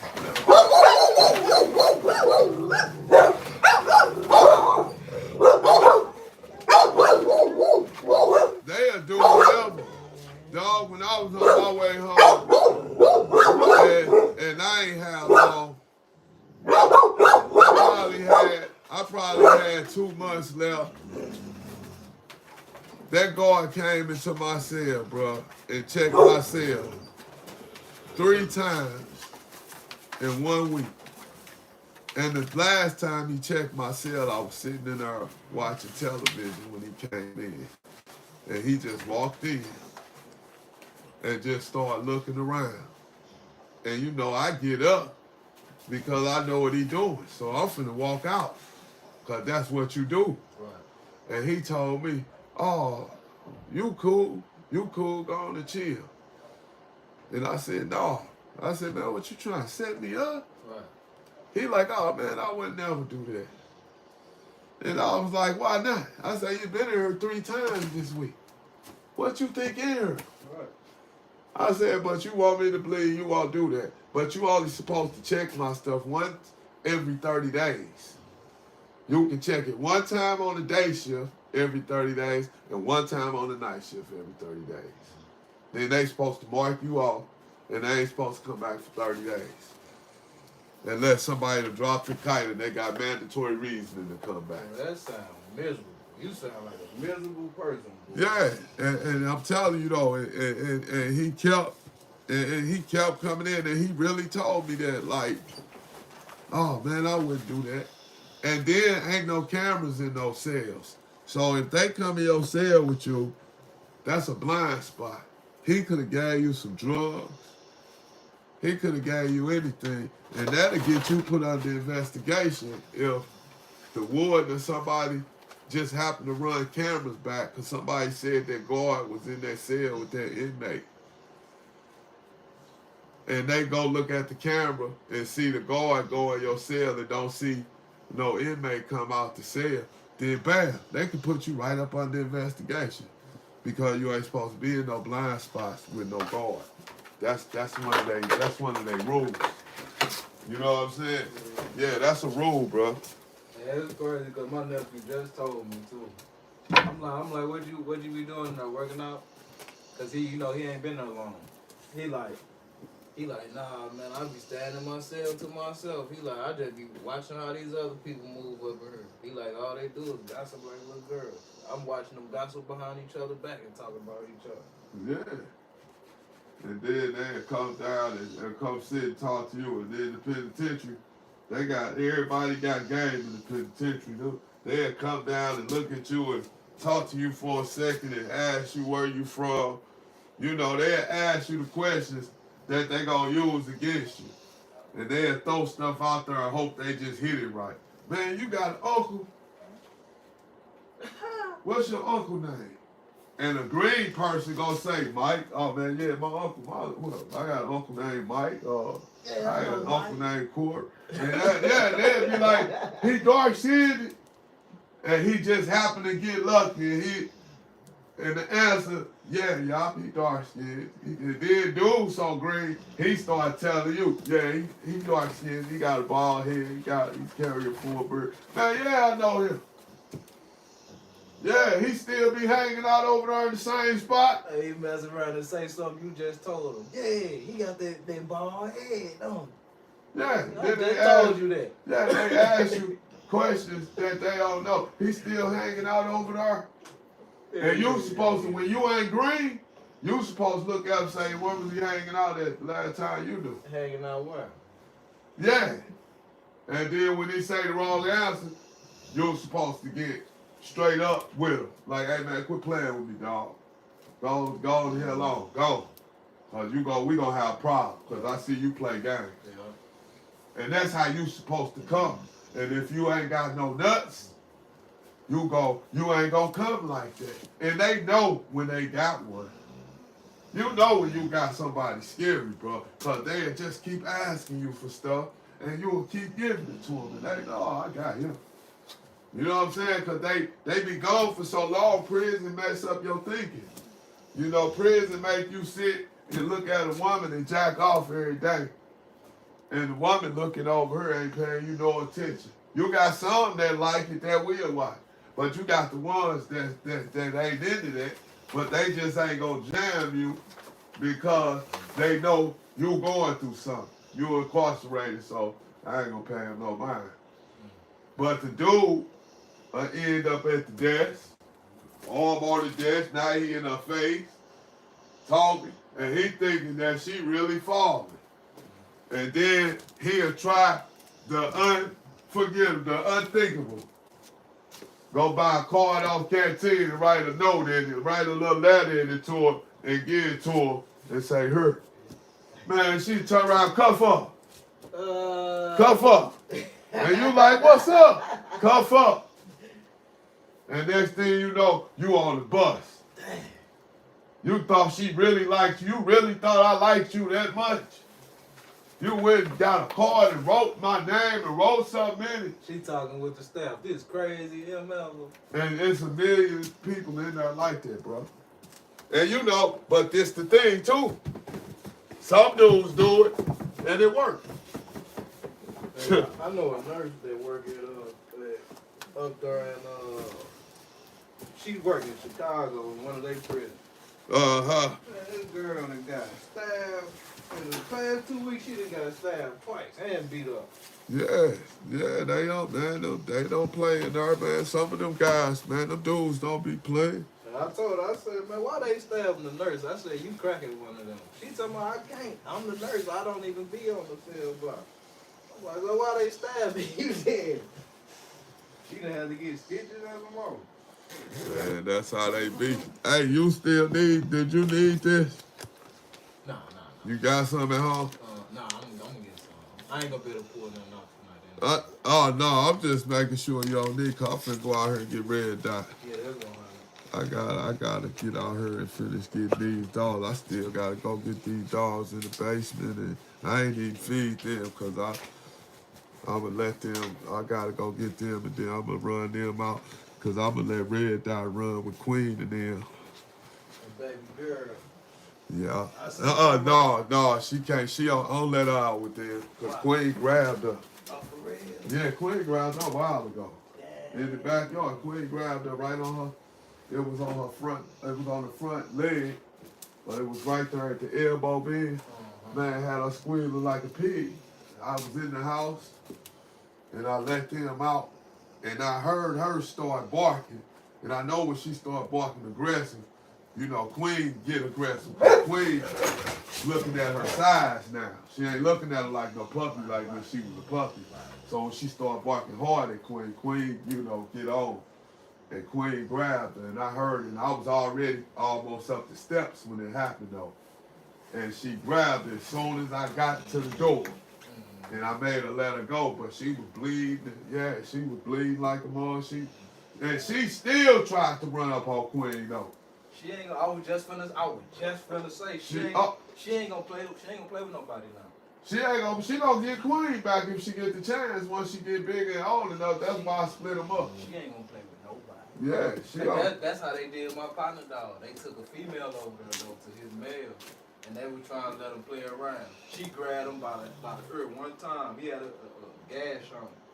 When I say he don't play with no dog, he don't care if it's a boy or a girl. He don't play with nobody. You remember? That's why he like his. Cause you remember I had the infirmary. They was jumping on him. Yeah. He got jumped on. She got jumped on. I don't know if they had got to little boy Blue, but everything that wasn't a Merle, they jumped on. And that's why he hate them. He hate Colors. Cause Color was one of the ones that jumped on him. That's why he act like he act now. He done got older. He didn't forget that. Because I took both of them. I had both of them in there in the same cage together, nursing them back. Yup. So now he older. He want to get to him so bad. Like you see, every time I take a pass him, you done seen them try to go at each other. Yeah, that's why he do that. Cause they attacked him when he was little. And so now I have to stay conscious on Queen grabbed her. And when she get old enough, I can't let her get her lick back, cause Queen, she'll be done kill Queen once she get too old, cause she gonna be too big and strong. You know what I'm saying? Yeah, she gonna be too big and strong, man. I'll get back with you, man. Told the sheep, he in the building, he on his way out. Told the sheep kennels out. Yeah, I'll see you tomorrow, later on today. All right, dog.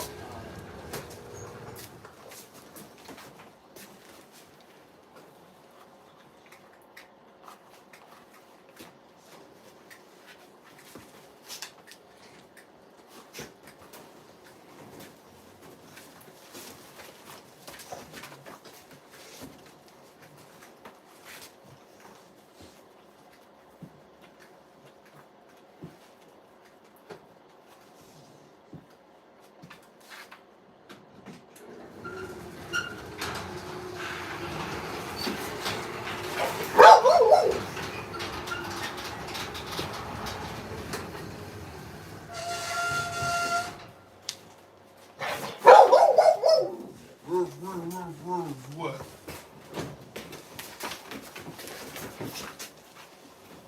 So now I'm gonna do this a little different today. I'm gonna go and I'm gonna get. I think I'm trying to think. Yeah, I guess I'm gonna let Queen and them out first.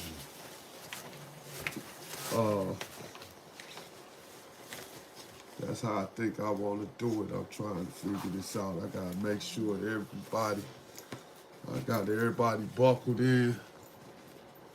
Everybody got their seatbelts on.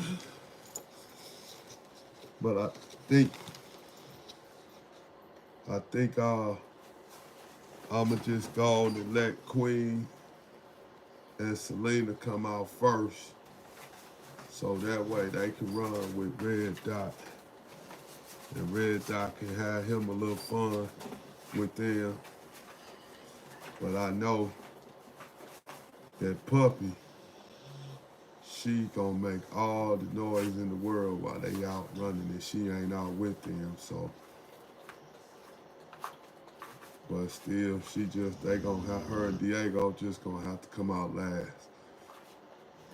And I know Diego ain't gonna like that. I might have to let Diego and her out first though. That's what I don't know. I know when I go in, I'll be able to look and tell who I gotta let out first and who I can let out last. I know I'll be able to look. I'll be able to feel it. Gotta know your dogs. That's all I can say. If you know your dogs, you gonna know what moves who you can let do what first. Let me turn this heater up.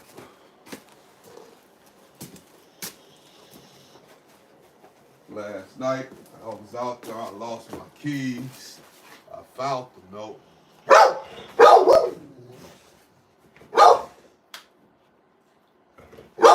What's up, boy? What's up, boy? What's up, boy? What's up, boy?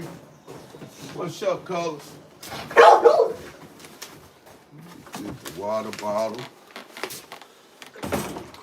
Let me get the phone. So now y'all know when I go out here, when y'all see if this phone bouncing around a little bit, it's because I got a whole bunch of stuff in my hands. Don't run off on me. Stay rolling. Let's roll.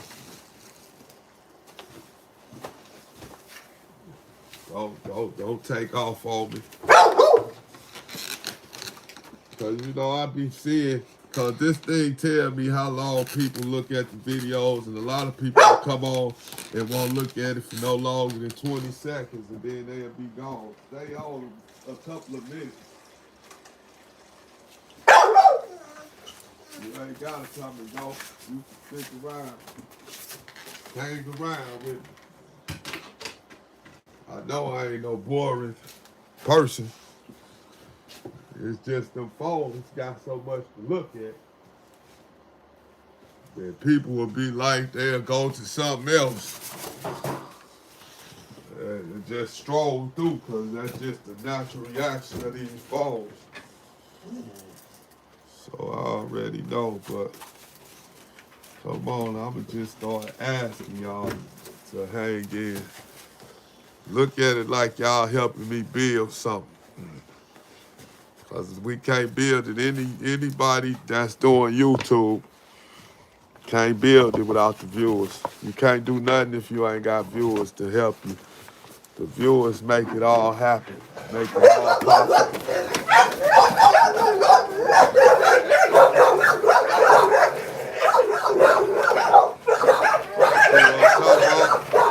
How could that ever be boring?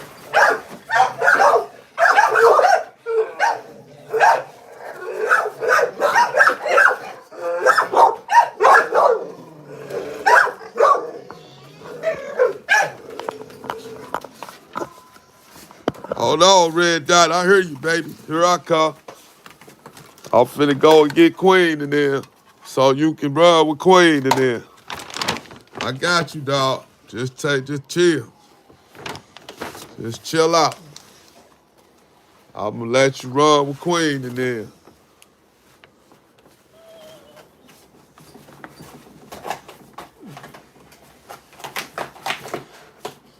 Let you run with the Queen.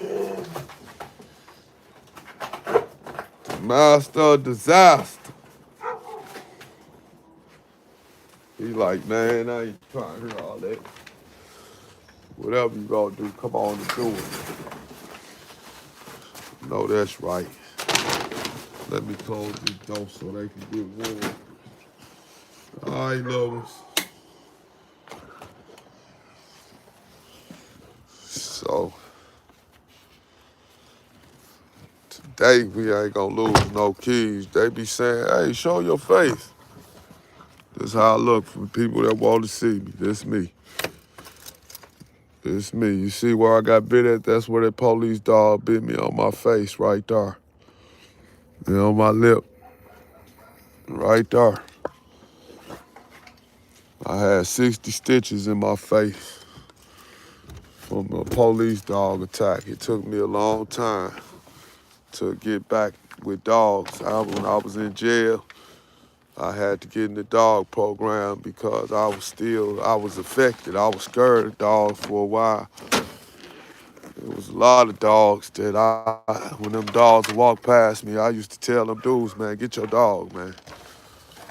And they'd be like, man, the dog ain't gonna do nothing to you, brother. And I used to be like, man, get your dog, please. Because they ain't understand what I had been through. But it's all good. I bounced back like Kojak. We're gonna go in here and get these other dogs out. Look, here go one right here wagging his tail. He already at the doorway. I don't know, I guess Diego gonna want to come out because he probably needs to go use the bathroom. Look, he couldn't wait. Look at him.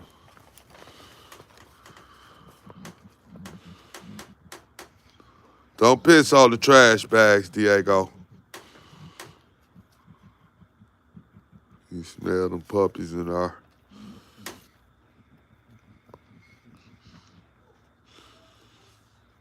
You see how he lift his leg up like a kickstand. That's a big dog. Look at his tail.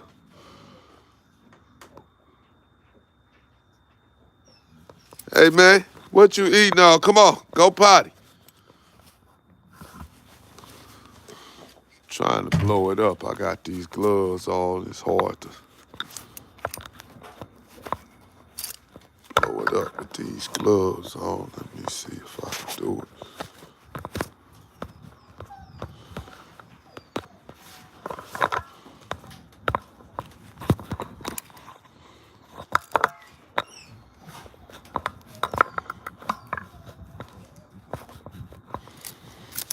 No, I can't do it.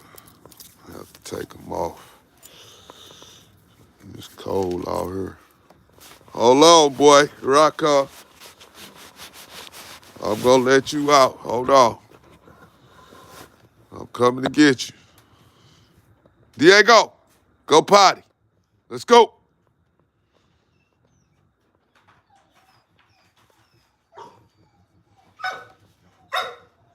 Diego, go potty. Come on.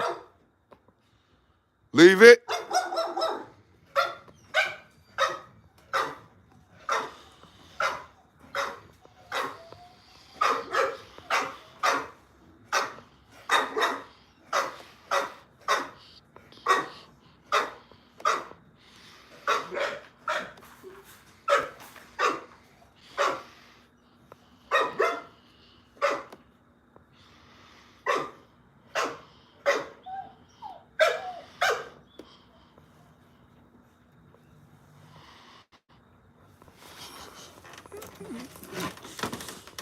Come on to eat, Diego, when you get done.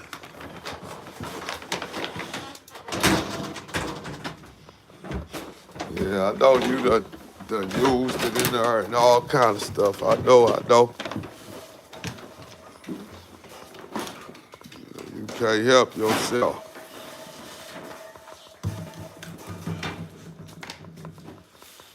Man, it's cold. It's a sucker.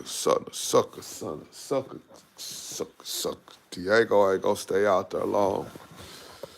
Cause he ain't gonna stay out there in that cold. I know he ain't. Told you. I already heard.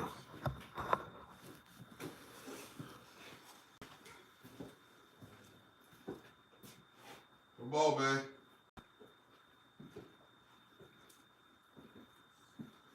What's up, girls? What's up, girls? What's up, girls? How your leg going?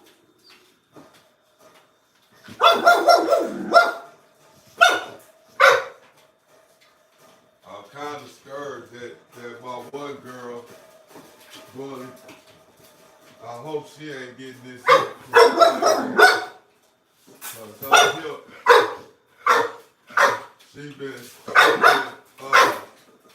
She been limping a little bit on that back leg. Don't sit down in that stuff. Don't do that. Cause no, you think you finna run out there with Diego and you not finna do that. No, you're not finna run out there with Diego. Come on, cause Diego's finna come back to here. Go in there. It's time to eat. You wanna eat? Or you wanna run outside and play?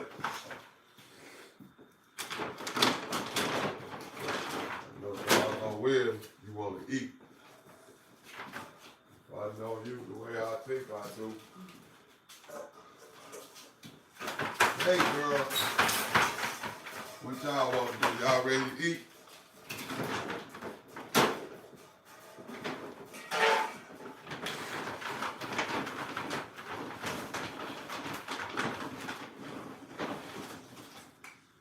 So,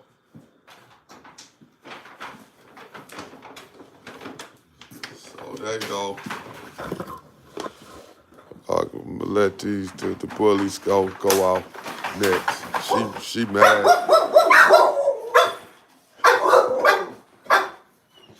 She ready to go out. Diego!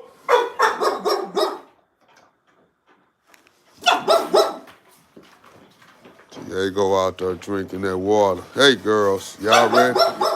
What y'all want to do? Y'all want to eat? Or what y'all want to do? Huh? Y'all want to go outside first or y'all want to eat first? Let's Let's find out.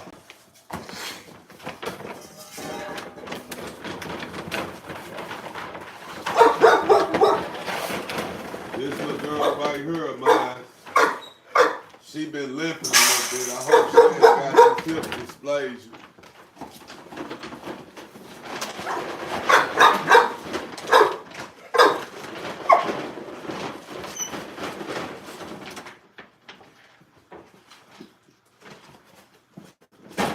Uh-oh. I don't think I got enough food. It's almost over with.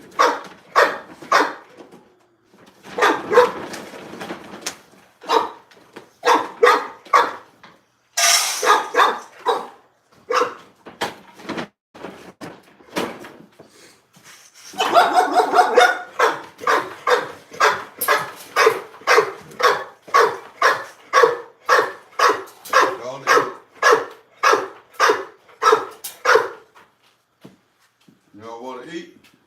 So you want to go out first?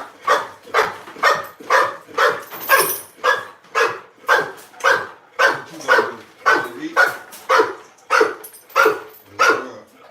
eat. Okay.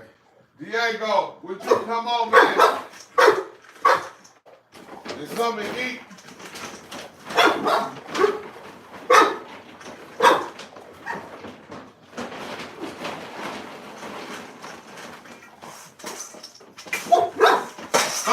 Man, what the hell is you doing? Man, you trying to waste my food? She just tried to knock the bowl over. The thing wouldn't let her knock it over. She want to go outside. Why you would you do that?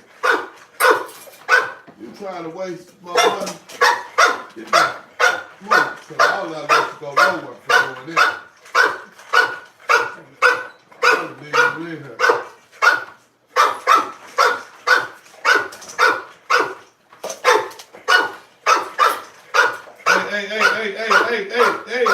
Hey, girl. Hey, girl. I'm finna feed you. Chill out. Here I come. Hey.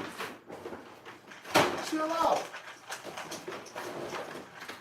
What's wrong with you? Huh? What's going on with you?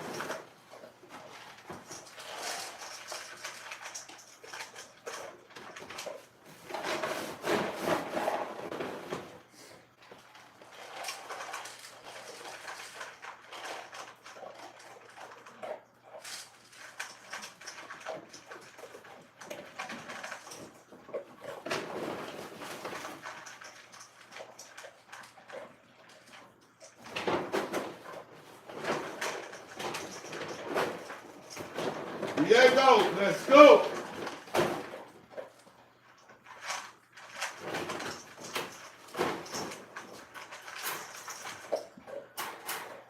Good.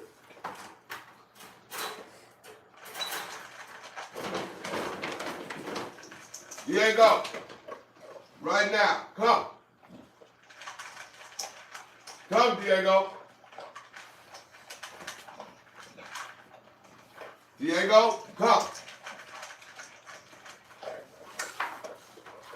Let's go. Get here now.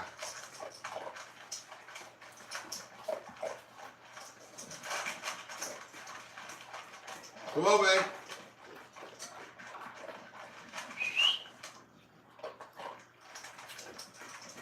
I know you was just right there by the door. Come on, man.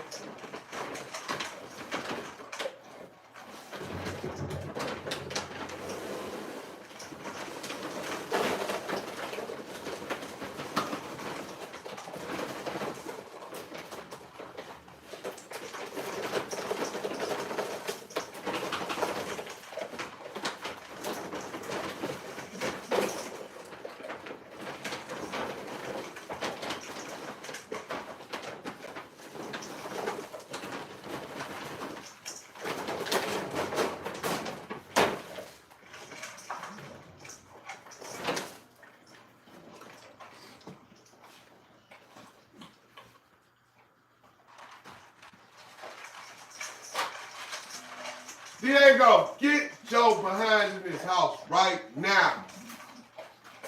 Before I take my stick and beat you with it. Come on. Come on, here. Let's go. Come on. Here. Come on. Come on.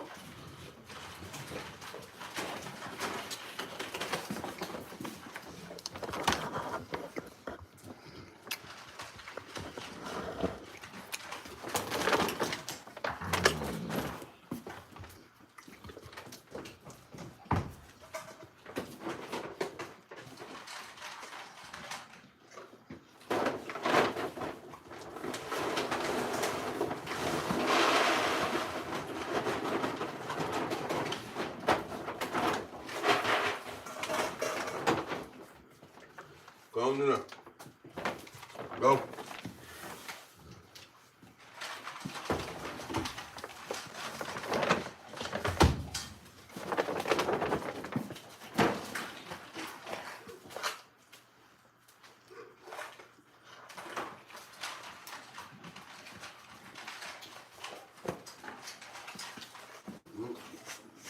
You ain't want to eat?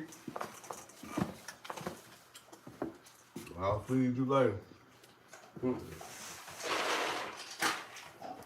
There you go.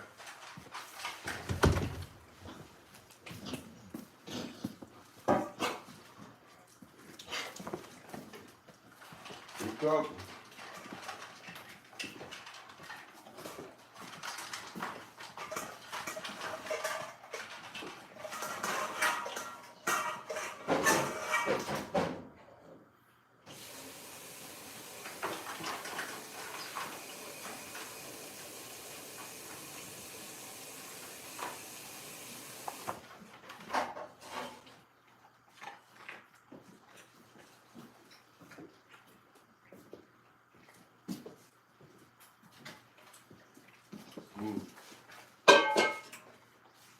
Here's our water.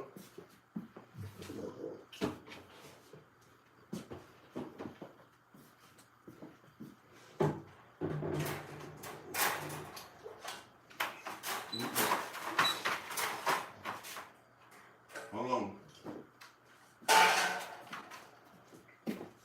Hold on.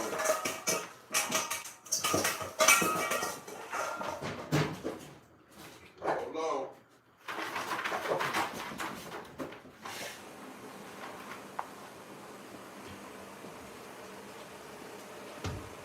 Because I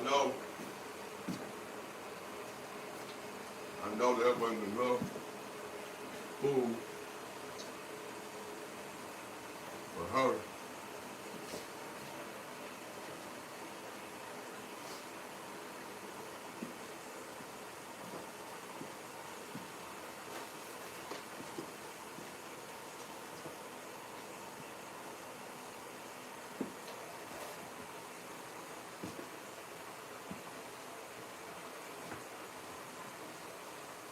Take y'all outside. Hold up.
So what I'm gonna do now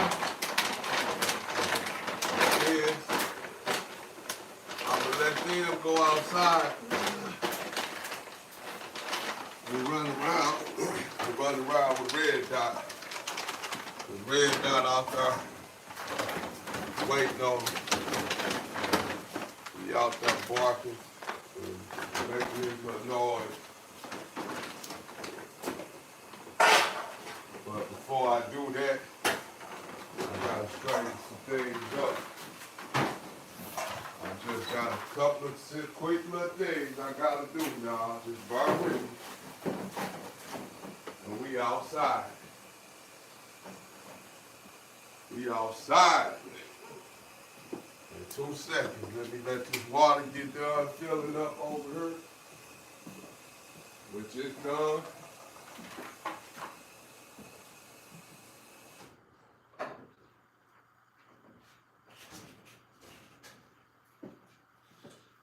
Okay, we got that done. And then I know she gonna use the bathroom probably. Cause I normally run her out first, but I want Red Dot to get out. Cause Red Dot been outside. And it's cold. So I want Red Dot to have his way first. I gotta appease Red Dot cause he outside. He an outside dog. So I got to make him, feel appreciated. Let him run out there with the girls. Get his freak on. Get his freak on and smell some poo-poo.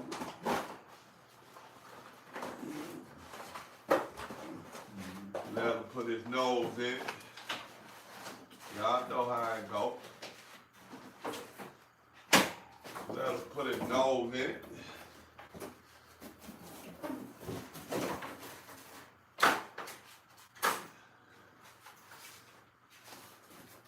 And then after that,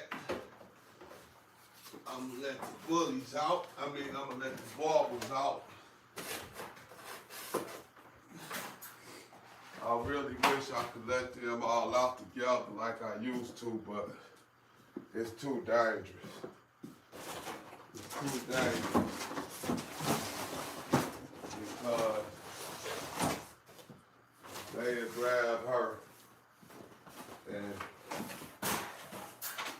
I don't want them, I don't ever want a situation to occur where she young and one of them grab her, and then both of them decide to grab her, and they get into a zone and decide they don't want to listen to me and not stop, and they decide to stay attacking her and not listen to me say stop. That'll be a problem, cause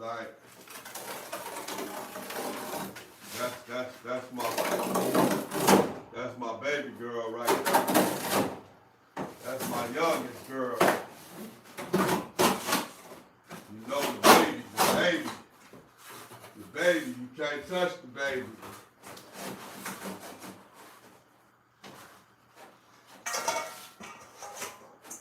Can't touch the baby.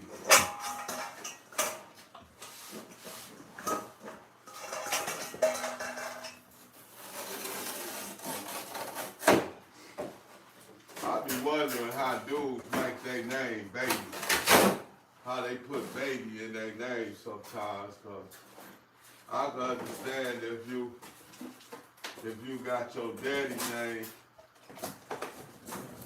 and then you saying baby such and such, meaning you a junior, but the word baby in jail, that's a whole different meaning. That's a word in jail you don't need to use. You don't call a man baby in jail. That's calling a man a homosexual.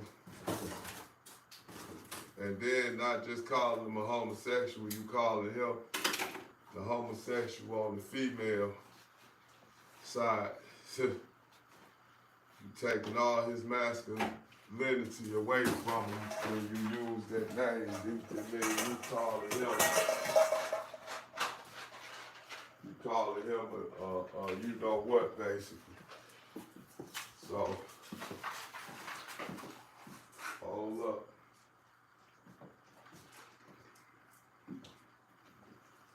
Let me get everything right.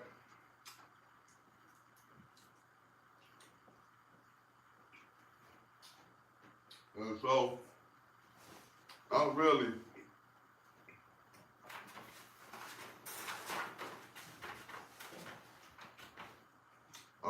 interested in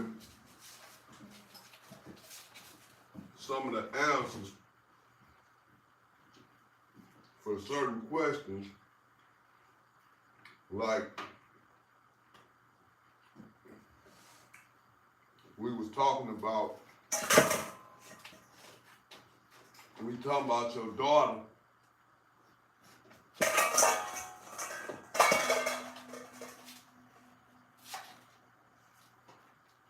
Your daughter bringing a grown man home. I mean, an older man.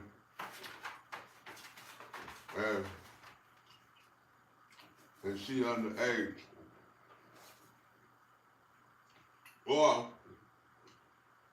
she at the legal age, 18. And with her being 18, would you support her being in love with somebody that's 40 years old? Would you support that or not support it?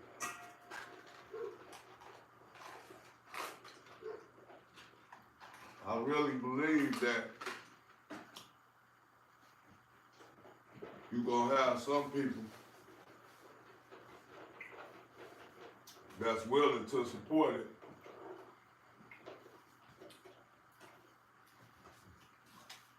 Because back in the day, in the slavery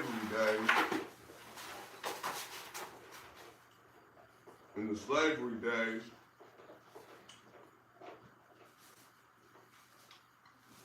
a 13-year-old would be getting pregnant by a 30 and 40-year-old.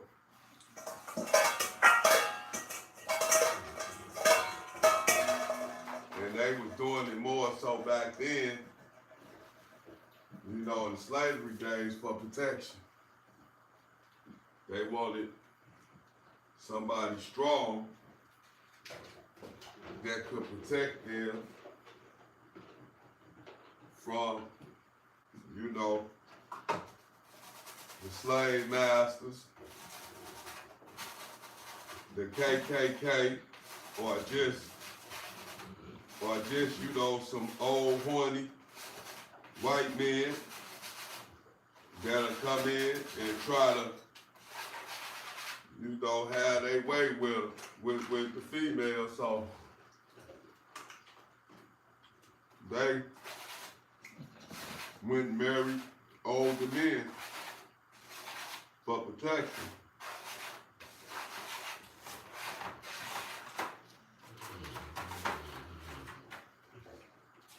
And back then, it was still,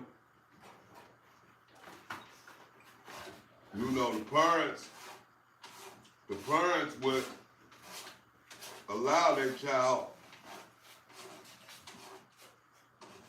to be with somebody that old. It was more acceptable back then, like I said, because of certain reasons.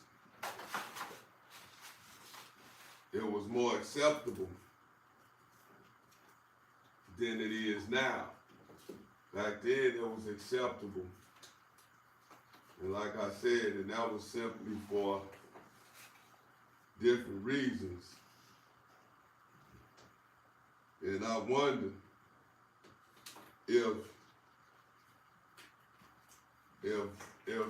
that stuff wasn't going on back then, would they be worried about their child?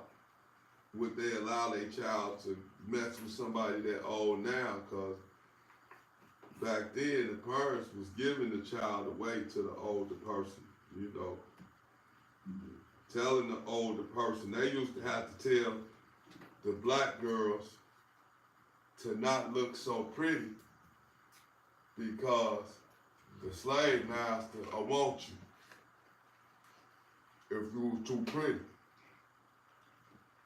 So they used to not comb their hair.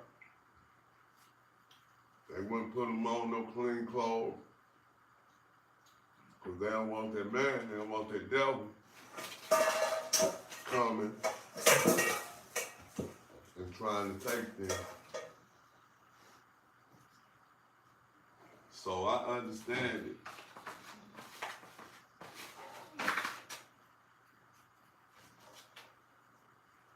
But now, if you do it, you the scum of the earth.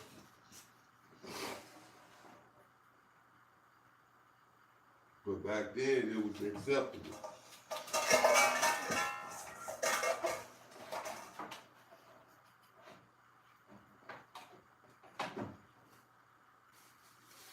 I don't know if it was acceptable on the father's end of things. I don't know. That's a good question. Would the father accept it?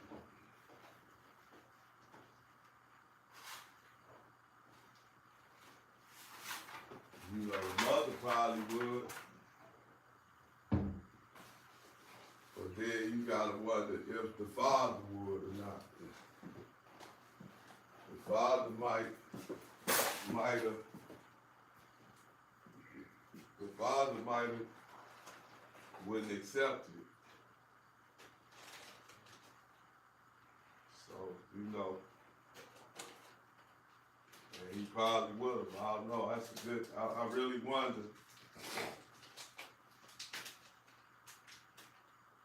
I really wonder about that. That's a real good question.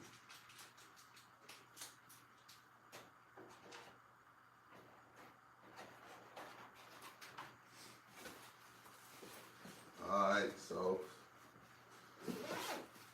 it's time to shine. Y'all ready? Y'all ready to go out here and run with Red Dot? Y'all ready? Queen, you ready?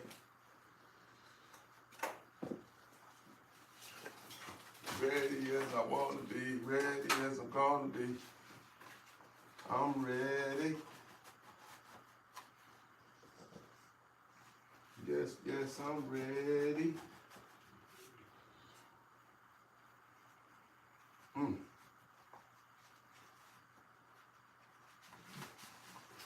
And the beat goes on.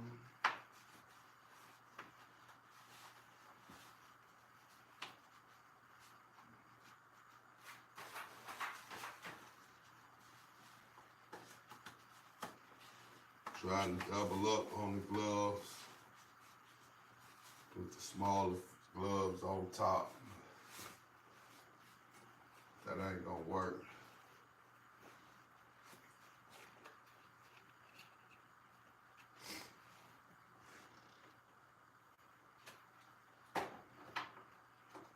That's right.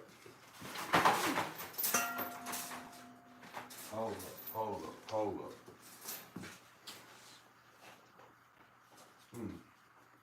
I'm tripping.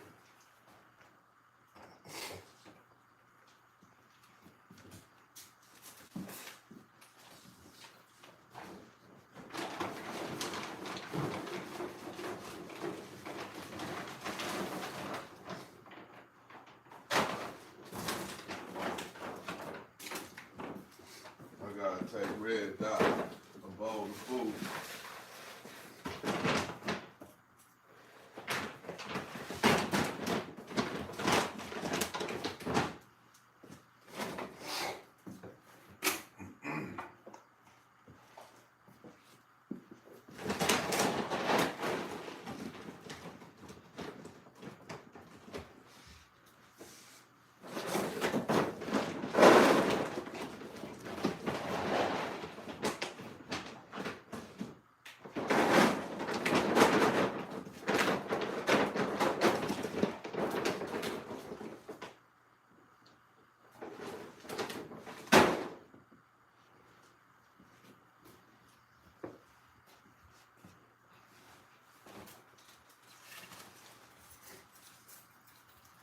Make sure I don't lose my keys today.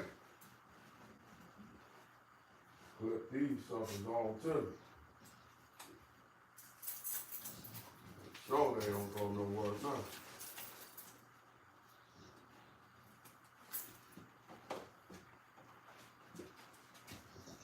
Baby girl, I know you finna start making a lot of noise. I know you finna do a lot of barking. But I'm gonna need you to be cool.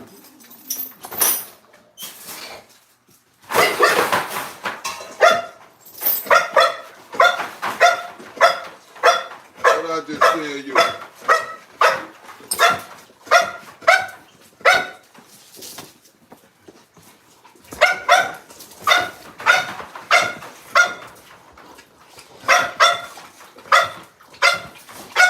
Come on, y'all. Let's go get rid of that. Come on.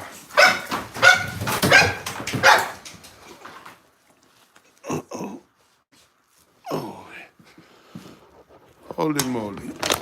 Y'all know if y'all see some vibrating, it's because I got stuff in my hands, so work with me.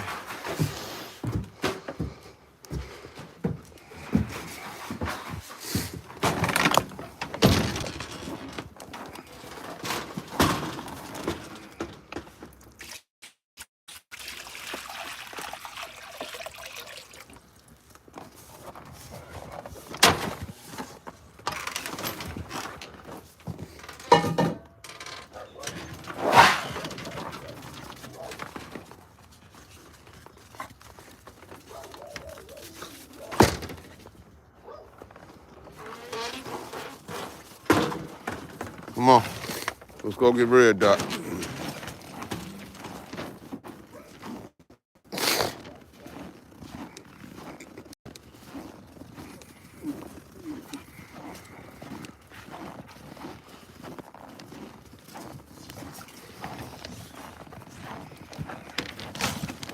Whoa.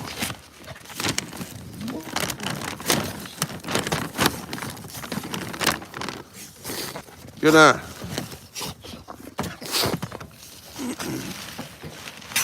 Move, Queen. Move. Move.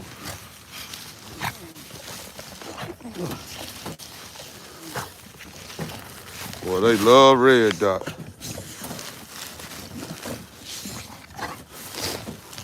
Queen. You gonna let me get them out or what? Dang.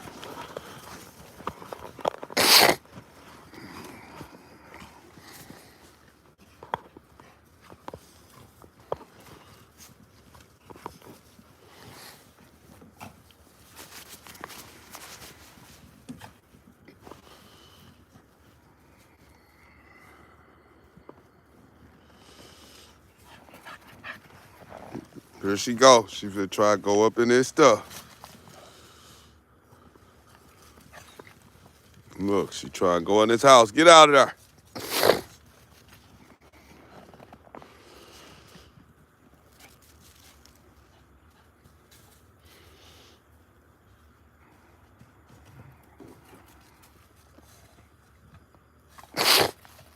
Nope.